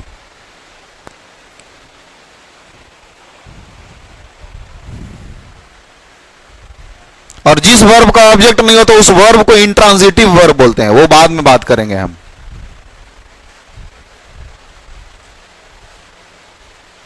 लिख लिए? सुन के लिखना चाहिए, वैसे बोल रहे हैं हम तो। चलिए देखिए, नेक्स्ट है, तो आप नाउन में क्या क्या पढ़े? व्हाट इज नाउन जान गए ना, सभी जानते हैं। दूसरा क्या पढ़े? यूज ऑफ नाउन पढ़े। तीसरा क्या पढ़ना है पता है? पता ही नहीं है, टाइप ऑफ नाउन पढ़ना है। चौथा क्या पढ़ना पता है? टाइप ऑफ नाउन के बाद क्या पढ़ना है?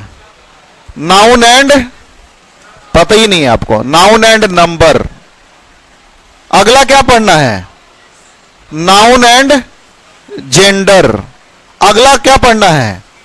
Cases of noun. इतना चीज पढ़ेगा तो नाउन कंप्लीट होगा।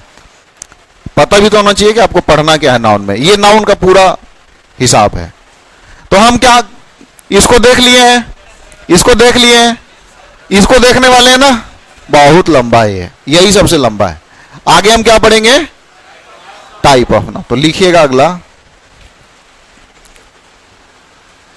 Type of noun. लिखिएगा टाइप ऑफ नाउन। देखिए,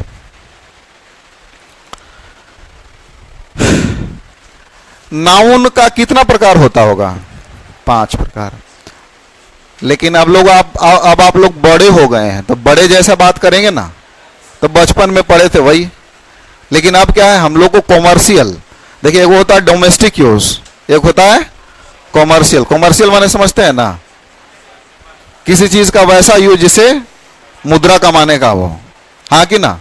तो इसमें नाउन को 2 तरह से बांटा गया है। कितने तरह से? On the basis of origin, माने जन्म के आधार पे। दूसरा है on the basis of use, उपयोग के आधार पे, कर्म के आधार पे। जैसे हमारे समाज को, यही तो गलती करते हैं, हमारे समाज को 2 भाग में 2 तरीके से बांटा गया है। एक बांटा गया है क्या? हम लोग को जन्म के आधार पे बांटा गया है। नहीं, अब मान लीजिए कोई कितना भी अच्छा काम करे, अगर कोई SC/ST के परिवार में जन्म लिया तो जिंदगी भर आरक्षण पाता है। कितना भी करोड़पति हो, कितना भी बढ़िया काम करेगा, पूजा पाठ भी करवाएगा, तो यो SC/ST कहलाएगा। अगर कोई पूरा पैकेट में अंडा लेके भी पूजा करवाने जा रहे हैं पंडित जी, समझ रहे हैं, तो यो पंडित जी कहलाएंगे। बात समझ रहे हैं? तो जात के मतलब जन्म के आधार पे हम लोग को बांट दिया गया। पुराने जमाने में हमारा समाज का विभाजन कर्म के आधार पे हुआ था। कैसे? अगर कोई किसी भी परिवार में जन्म लिया है, अगर युद्ध करेगा, सैनिक में भर्ती होगा, तो क्या कहलाएगा? क्षत्रिय कहलाएगा, हाँ कि ना? अगर आपके बाजुओं में ताकत है, आप राजा को मार के हड़प लिए, तो आप राजा कहलाइएगा, क्षत्रिय कहलाइएगा, हाँ कि ना? चाहे किसी भी कास्ट के हो, हाँ कि ना? जो विद्यार्थी किसी भी कास्ट के हो, जिसको गुरुजी स्वीकार कर लिए और वो पढ़ने लग गया, वो पंडित कहलाता था। सब गुरुजी स्वीकार ही नहीं, कुछ बहुत लोग गुरु थे जो नहीं स्वीकार करते थे पहले। ये हम राज परिवार को खावली पढ़ाते हैं, तो क्या क्या बहुत सारा नियम था उस समय भी। लेकिन अगर गुरुजी स्वीकार कर लिया, आपका क्षमता देके नहीं पढ़ने वाला लड़का है, तो वो क्या कहलाता था? पंडित कहलाने लग गया। कोई भी हो जो बिजनेस कर रहा था, क्या कहलाता था? वैश्य। किसी के काम में असिस्ट करे, चोरी चमारी करे, वो सब क्या कहलाता था? बोलिए हाँ कि ना? तो अब देखिए, पहले वाला सिस्टम बढ़िया था कि अब वाला सिस्टम बढ़िया है? पहले वाला। तो ये जन्म वाला बढ़िया रहेगा इसमें कि कर्म वाला? हाँ, जानना दोनों है, लेकिन इससे ज्यादा इंपॉर्टेंट ये वाला रहेगा, अब ये से समझ लीजिए। तो ओरिजिन के आधार पर जो नाउन का प्रकार होता है वो होता है कॉमन। कौन कौन होता है? बोल के सुनाइए। कॉमन नाउन, बोलिए हाँ कि ना? दूसरा क्या होता है? प्रॉपर, बोल के सुनाइए। तीसरा क्या होता है? बोल के सुनाइए, बोल के सुनाइए। Collective noun. चौथा क्या होता है? Material noun. बहुत बढ़िया। पांचवा क्या होता है?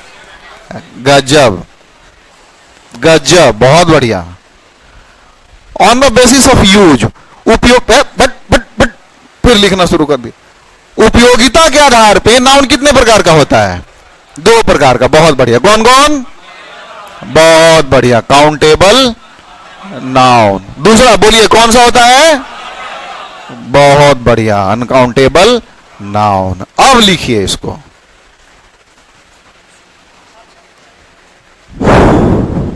हमको भी सांस लेने का मौका मिला ना।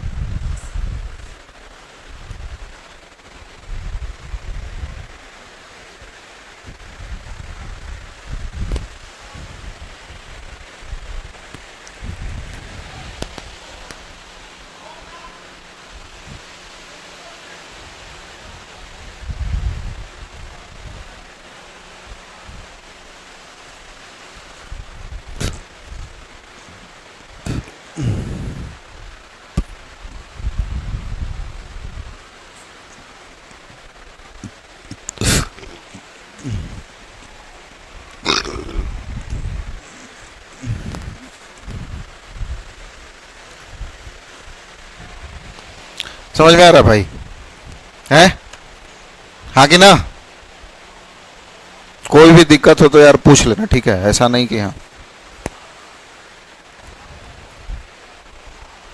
एब्स्ट्रैक्ट डैश डैश मारा नहीं गया, नाउन हो गया और का ABSTRACT डैश डैश। हाँ है, एब्स्ट्रैक्टिव लिख दिए हैं क्या? गलत लिख दिए हैं। हाँ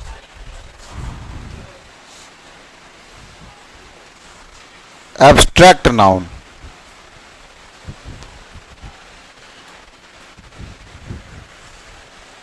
कलेक्टिव को देख के एब्स्ट्रैक्टिव लिखा गया।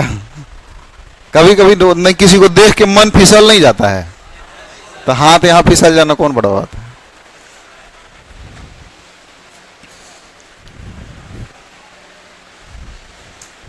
लिख लिए ऑनलाइन वाले सभी? चलिए मिटा लेना। नेक्स्ट स्लाइड पे बढ़ते हैं। देखिए अब हम बात करेंगे पहला, on the basis of origin. ठीक है ना? On the basis of origin पहला नाउन हम पढ़ेंगे। ये क्या है पहला नाउन? बोल के सुनाइए। Common noun. क्या है? Common noun. कॉमन नाउन माने, कॉमन नाउन क्या होता होगा?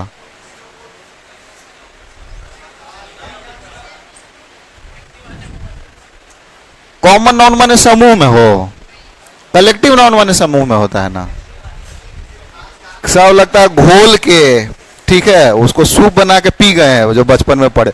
ऐसा तो कोई होगा नहीं जो नहीं पढ़ा होगा। ये इस बात का हमको भरोसा है, चाहे वो बिहार बोर्ड का हो चाहे कोई हो, नाउन जरूर पढ़ा होगा, टाइप ऑफ नाउन जरूर पढ़ा होगा। लेकिन फर्क ये है कि कोई कोई रखा है, कोई कोई उसको सूप बनाया। आजकल चाय का जमाना चल गया ना, घोला कॉफी के मग में एकदम खत्म। देखिए बताइए, बब व्यक्तिवाचक तो प्रॉपर नाउन माने होता रहे था। कॉमन नाउन माने होता है जातिवाचक, जातिवाचक संज्ञा। अब याद आया?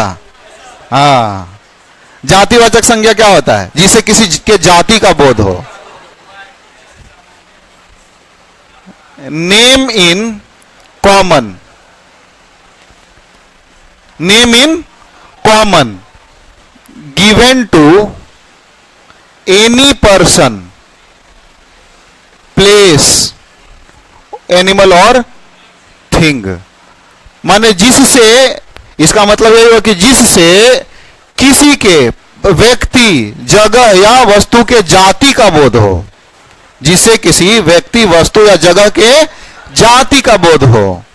जैसे मानव जाति, तो मानव में बहुत सारे आ गए। विद्यार्थी हो गया, लड़की हो गई, लड़का हो गया, है ना, स्त्री हो गया, पुरुष हो गया, ये सब कॉमन नाउन है जब तक हम किसी को खास ना बोले। जैसे मान के चलिए सुष्मिता सेन, ये प्रॉपर नाउन हो गया। ललित मोदी प्रॉपर नाउन हो गया। ये बात समझ में आया कि नहीं समझ में आया? हाँ लिख लिए। एग्जाम्पल, जैसे बात करें स्टूडेंट, टीचर, सिटी, कोई भी शहर का नाम हो सकता है। रिवर, कोई भी रिवर का नाम हो सकता है, हाँ कि ना। कॉपी, बुक, कोई भी बुक हो सकता है, हाँ कि ना। ETC।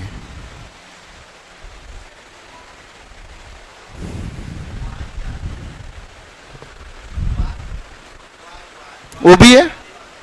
बॉय तो लड़का के जाति का ही तो बोल रहा है, लड़का जाति लड़की जाति है कि नहीं।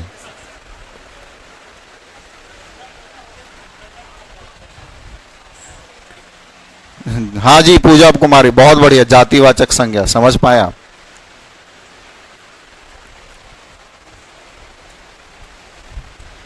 लिख लिए, लिख लिए, लिखिए आराम से, कोई दिक्कत नहीं। धीरे धीरे टफ करते जाएंगे, इसलिए नहीं समझ में आया तो पूछते चलिएगा, ठीक है ना। बाद में फिर मैं ये मत बोलिएगा कि नहीं समझ में आया था उस समय। अभी वर्तमान में अगर आप सीख रहे हैं तो भविष्य की गारंटी हम लेते हैं।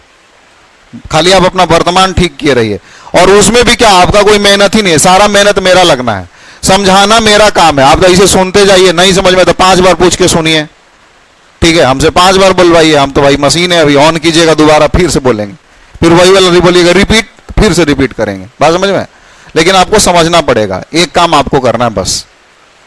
अब ऐसा नहीं कि बार बार वही बटन दबाई ले जा रहे, रिपीट रिपीट रिपीट, और आप अपना सोच रहे कि हमारे गर्लफ्रेंड तो ऐसे होगी, अच्छा अभी तक फोन नहीं आया है, 6:30 में छोड़ेंगे क्लास तो कहाँ मिलेंगे, रेस्टोरेंट में जाके कहाँ खाएंगे, तब पता चला हम ऐसे झूठों में पागल जैसा रिपीट रिपीट करके बोलने जा रहे हैं और आप अपने दुनिया में खोए हुए हैं। तो ऐसा नहीं, अगर नहीं समझ में आ रहा है तो I will repeat, but you have to be present in the class with your mind, अपने दिमाग के साथ उपस्थित रहना, ठीक है ना।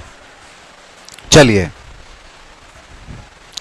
देखिए, इसका कुछ गुण होता है, क्या होता है, प्रॉपर्टी होता है।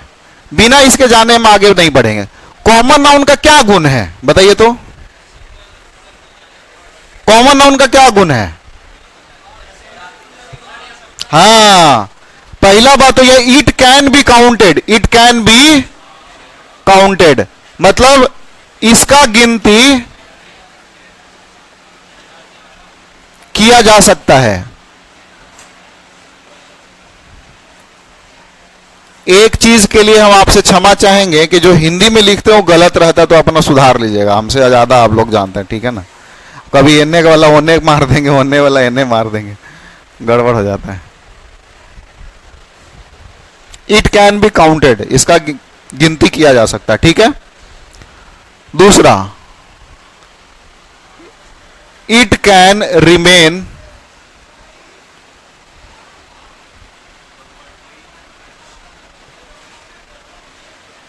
सिंगुलर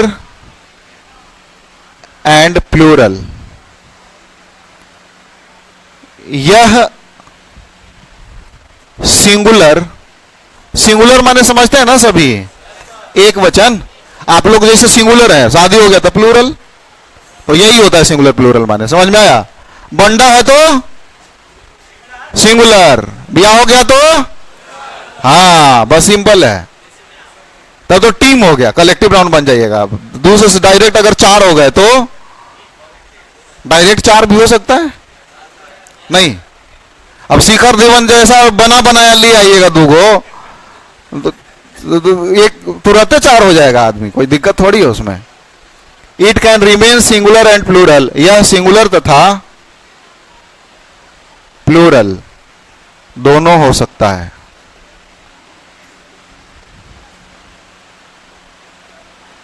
जैसे देखिए, बॉय सिंगुलर है, बॉयज प्लूरल है, गर्ल सिंगुलर है, गर्ल्स प्लूरल है, हाँ कि ना, हाँ कि ना। चलिए अति उत्तम।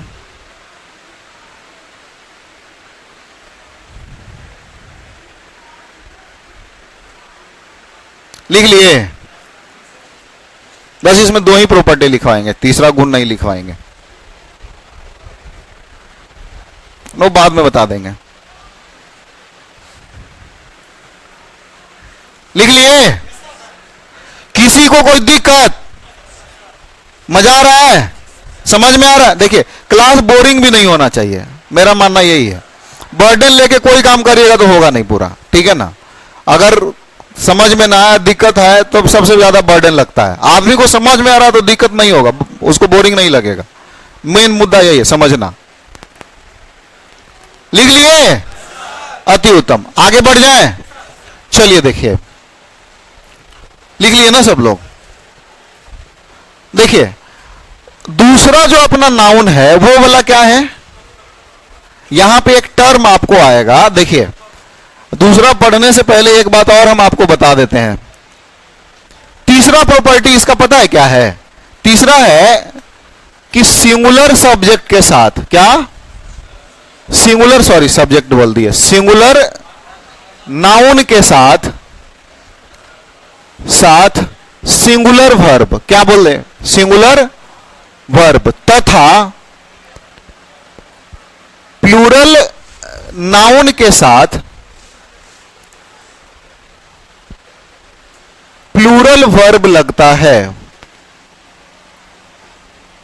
इंग्लिश वाले लिख लीजिएगा, singular subject takes singular verb and plural subject takes plural verb, माने singular noun takes singular verb and plural noun takes plural verb. Singular noun takes singular verb and plural noun takes plural verb. Plural verb ये तीसरा गुण है जो हम नहीं बता रहे थे, बता ही देते हैं इसमें। तो इसमें क्या है ना कि आपको एक बात और जानना पड़ेगा कि सिंगुलर वर्ब और प्लूरल वर्ब क्या होता है कि नहीं। वर्ब माने क्रिया। देखिए दो प्रकार का होता है, एक होता है प्लूरल और दूसरा होता है उल्टा चलता है, ये भूतनी है, समझ में आए क्या है? ये भूतनी का पैर उल्टा होता है कि नहीं, ऐसे होता है, बात समझ रहे हैं? ऐसे पहचान लीजिएगा कि कोई चुड़ैल है कि नहीं है, पैरवा देखना पड़ेगा। आजकल तो जमाना है कि सब जूता पहन के आ जाएगी चुड़ैल, था सीधा उल्टा का पता नहीं चलेगा। नहीं है, हाँ वो बात की बात है, करेंगे जब वर्ब डिटेल में। तो देखिए कोई भी वर्ब आप सोच लीजिए, कोई भी वर्ब आप सोचिए, आप सोचिए तो क्या वर्ब सोचिएगा?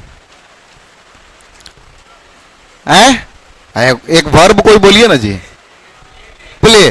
कोई भी वर्ब आप सोचते हो हमेशा प्लूरल होता है। नाउन में कुछ भी सोचिए, नाउन में आप क्या सोचेंगे? नाउन में क्या सोचेंगे बोलिए? राम।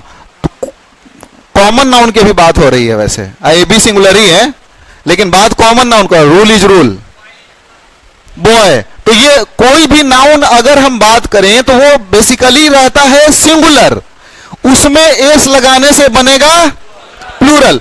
कोई भी वर्ब इसका ठीक अपोजिट, कोई भी वर्ब हमेशा रहता है प्लूरल। क्या रहता है बोलिए? वर्ब क्या रहता है? वर्ब क्या रहता है? अगर उसमें छेड़खानी करें, एस चाहिए एस लगाएं, तो ये प्लेज क्या होता है? सिंगुलर बनता है। बात समझ में? तो यही प्रॉपर्टी ये कॉमन नाउन का हम लिखवाए हैं कि कॉमन नाउन को गिना जा सकता है। कॉमन नाउन सिंगुलर प्लूरल दोनों हो सकता है, और सिंगुलर रहेगा तो सिंगुलर वर्ब, प्लूरल रहेगा तो। अगर देखिए अगर हम कहें अ बॉय या नहीं, द बॉय लगाते हैं, द बॉय प्ले की प्लेज वेल, बोलिए तो क्या होगा? द बॉय प्ले की प्लेज वेल, क्या लगेगा? है छोटू? हाँ हाँ हाँ, क्या लगेगा?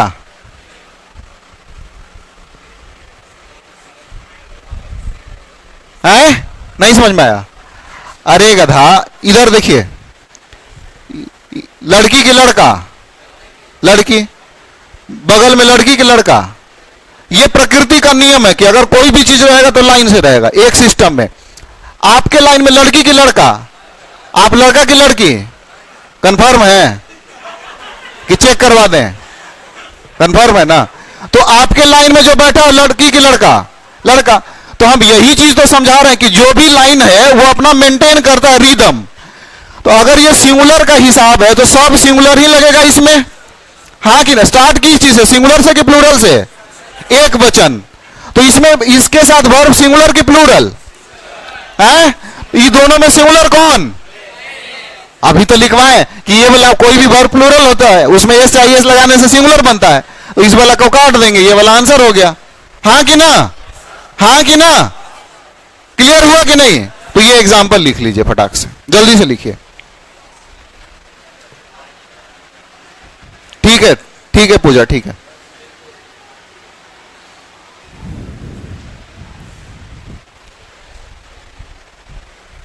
क्लियर हुआ? हम बोले थे ना एकदम जीरो लेवल से चलाएंगे, हैं? चलिए आगे बढ़े, आखिरी एग्जाम्पल बताएंगे, उसके बाद वो कैब करवाएंगे। कोई भागा भागी नहीं करेगा जी, बगल में ही क्लास में जाना रहता है ना। कितने बच्चों का क्लास है जीएस का? 6:30 में है ना, तो चिंता करने का जरूरत है नहीं। सीट लूटा लूटी से कोई फायदा नहीं है ना, पढ़ना है। हट, कौन फायदा है? अच्छा मैथ्स का जाना कितने बजे से? अभी शुरू है, 6:10 में शुरू होता है, तो 6:10 में चले जाइएगा। क्लियर है ना? हाँ कि ना? चलिए देखिए अगला एग्जाम्पल है, दोज बॉयज प्ले की प्लेज वेल। बस दो ही एग्जाम्पल था इसमें लेना।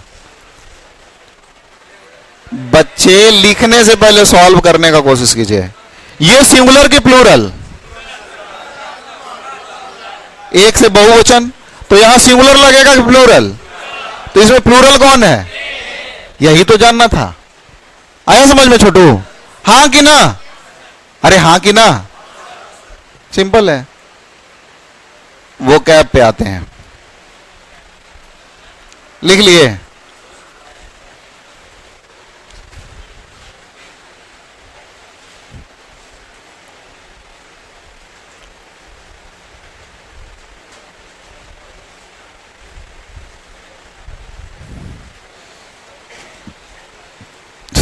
तो हम यही मान के चलते हैं कि हम भी इसी बिहार से जन्मे हैं, ठीक है। हमारा भी घर गया में है, ठीक है। और आप जानते हैं कि गया का आदमी तो और अंग्रेजी में बहुतर होता है जी। तो जब हम इंग्लिश में पढ़ा सकते हैं, इंग्लिश के बहुत वेल क्वालिफाइड टीचर हैं, तो आप काहे नहीं सीख सकते? सिंपल सी बात है। मैं कैट क्वालिफाइड हूँ, बैंक मैनेजर सेलेक्टेड हूँ, स्टेशन मास्टर सेलेक्टेड हूँ, एफसीआई क्वालिफाइड हूँ, एफसीआई में सेलेक्टेड हूँ, 3 को नौकरी छोड़े, बैंक पीओ। समझ में आ रहा है? तो सिंपल सा बात है, आप क्यों नहीं सीख सकते? बहुत आसान है, खाली आप ध्यान दीजिए और शर्म को त्याग दीजिए, बेशरम बन जाइए। बस नहीं आए तो पूछिए। ऐसा नहीं कि क्लास में आपका शादी ब्याह का बात चलने वाला है कि पूछ लीजिएगा तो इज्जत 2 लाख रुपया कम जाएगा दहेज में, ऐसा कुछ नहीं है। बात समझ में आया कि नहीं समझ में आया? हाँ कि ना? चलिए, तो हम नेक्स्ट बात किए थे, एक बात, पॉलीगैमी मतलब क्या होता है? क्या होता है पॉली? माने कल के क्लास में एक एक करके पूछेंगे, खड़ा करके, नहीं बताया ना तो एक गलती पे एक मौका। पॉली माने, गैमी माने मैरिज, शादी। तो एक से अधिक शादी करने का, ये लिखवाए थे ना, तो अगला वर्ड लिखिएगा नेक्स्ट, पॉलीगैमिस्ट। ये भी लिखे, तो अगला वर्ड लिखिएगा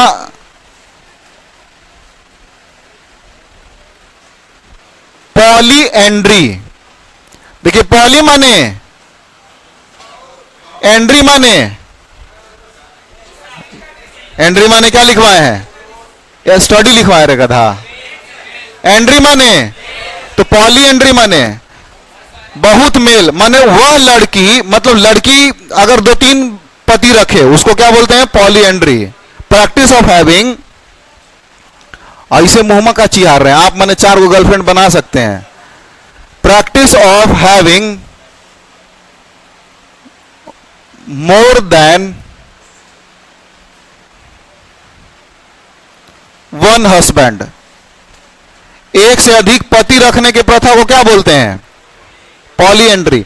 अगला पॉलीगाइनी, याद करिए, पॉली माने, पॉली माने गाइनी माने, हाँ, तो प्रैक्टिस एक से अधिक पत्नी रखने का जो प्रथा उसको क्या बोलेंगे?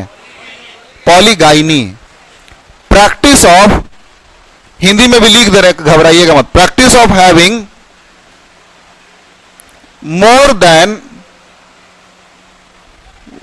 1 वाइफ, एक से अधिक पत्नी रखने का, पत्नी ऐसी होता है भाई, हिंदी अपना ठीक कर लीजिएगा, ठीक है। पत्नी रखने का प्रथा, इसीलिए हम हिंदी में नहीं लिखते हैं। एक से अधिक पति रखने का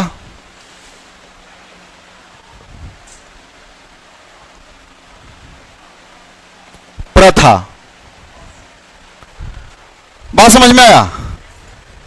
हां कि ना? अच्छा, एक वर्ड आप खुद से बना सकते हैं। क्या बना सकते हैं? क्या बना सकते हैं?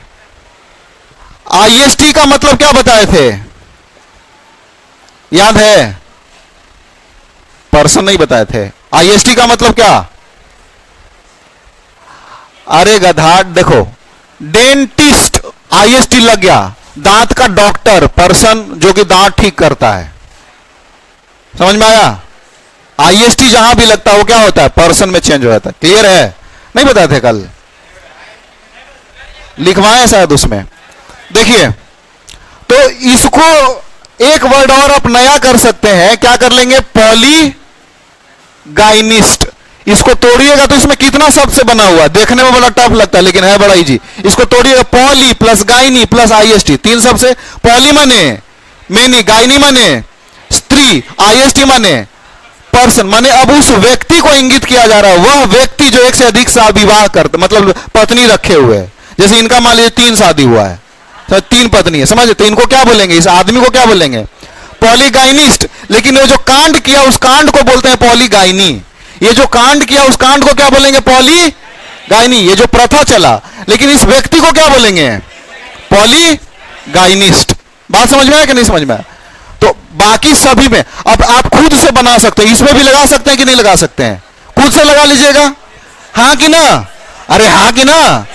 चलिए, बहुत बढ़िया।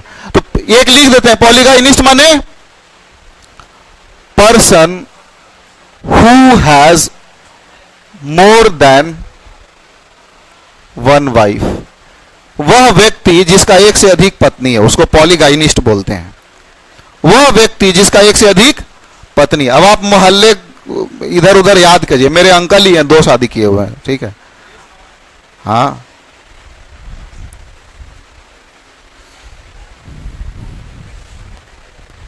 विदेश में सब रहता है। नहीं, इंडिया वाला बेचारा सोचता है, आहा काश हम भी विदेश में होते। नहीं, नहीं सोचते हैं। तब क्या उसको बोलते हैं? पत्नी भक्त है आप। लिख लिए? और टाइम है, एक वर्ड और ले लीजिएगा। देखिए, मिस मेजिन माने, अरे वह व्यक्ति जो एक से अधिक पत्नी रखता है, बताए तो। मेजिन माने क्या बताए थे? मेजिन माने, और इसमें हम गैमी लगा दें तो वर्ड बनेगा क्या? मीसो गैमी। तो मिस माने, मीजो माने कल लिखवाए थे ना, और गैमी माने, गैमी माने शादी। तो मीजो गैमी माने शादी से, अरे तो शब्द बना के बोलिएगा ना, शादी से घृणा। Hate for marriage, hate for marriage. अच्छा, इसमें आईएसटी लगाते हैं, मीजोगैमिस्ट। अब बताइए क्या होगा? मीजोगैमिस्ट माने कितना शब्द से बना है? जिस दिन आप वर्ड का मॉर्फोलॉजी सीख जाते हैं तो आपको वर्ड रटना नहीं पड़ता, यही तो फायदा रहेगा था। फिर भी याद नहीं रहता तो हाँ। मीजो माने गैमी माने शादी, आईएसटी माने पर्सन। जो पर्सन हु हेट्स मैरिज, जो शादी से घृणा करता है, जो व्यक्ति जो शादी से घृणा करे। आप में से ऐसा कोई है जो शादी नहीं करना चाहता? कौन है आप में से? मौका नहीं मिला ये सब गधा के ना, सबसे पहले हैं। अब एक कहावत नहीं है कि कोई बोलता है कि हम बड़ी ईमानदार हैं, तो उसका ईमानदार डिग्निटी नहीं है, that is lack of opportunity, उसको अभी तक मौका नहीं मिला इसलिए ईमानदार है। हैं? कितना रुपए तक ईमानदार होगा? 10,000 घूस मिलेगा तभी ईमानदार है, 50,000 घूस मिलेगा तभी ईमानदार है, 1 लाख, 1 करोड़, बस हो गया ना, गया, ईमानदारी खत्म। ठीक है, तो ये वर्ड्स आपने याद रखना है। कल के क्लास में फिर से मिलेंगे और इसको पूछेंगे भाई, एक गलती पे, चलिए, रुपया नहीं। मिलते हैं फिर नेक्स्ट क्लास में। आप सभी को जय हिंद।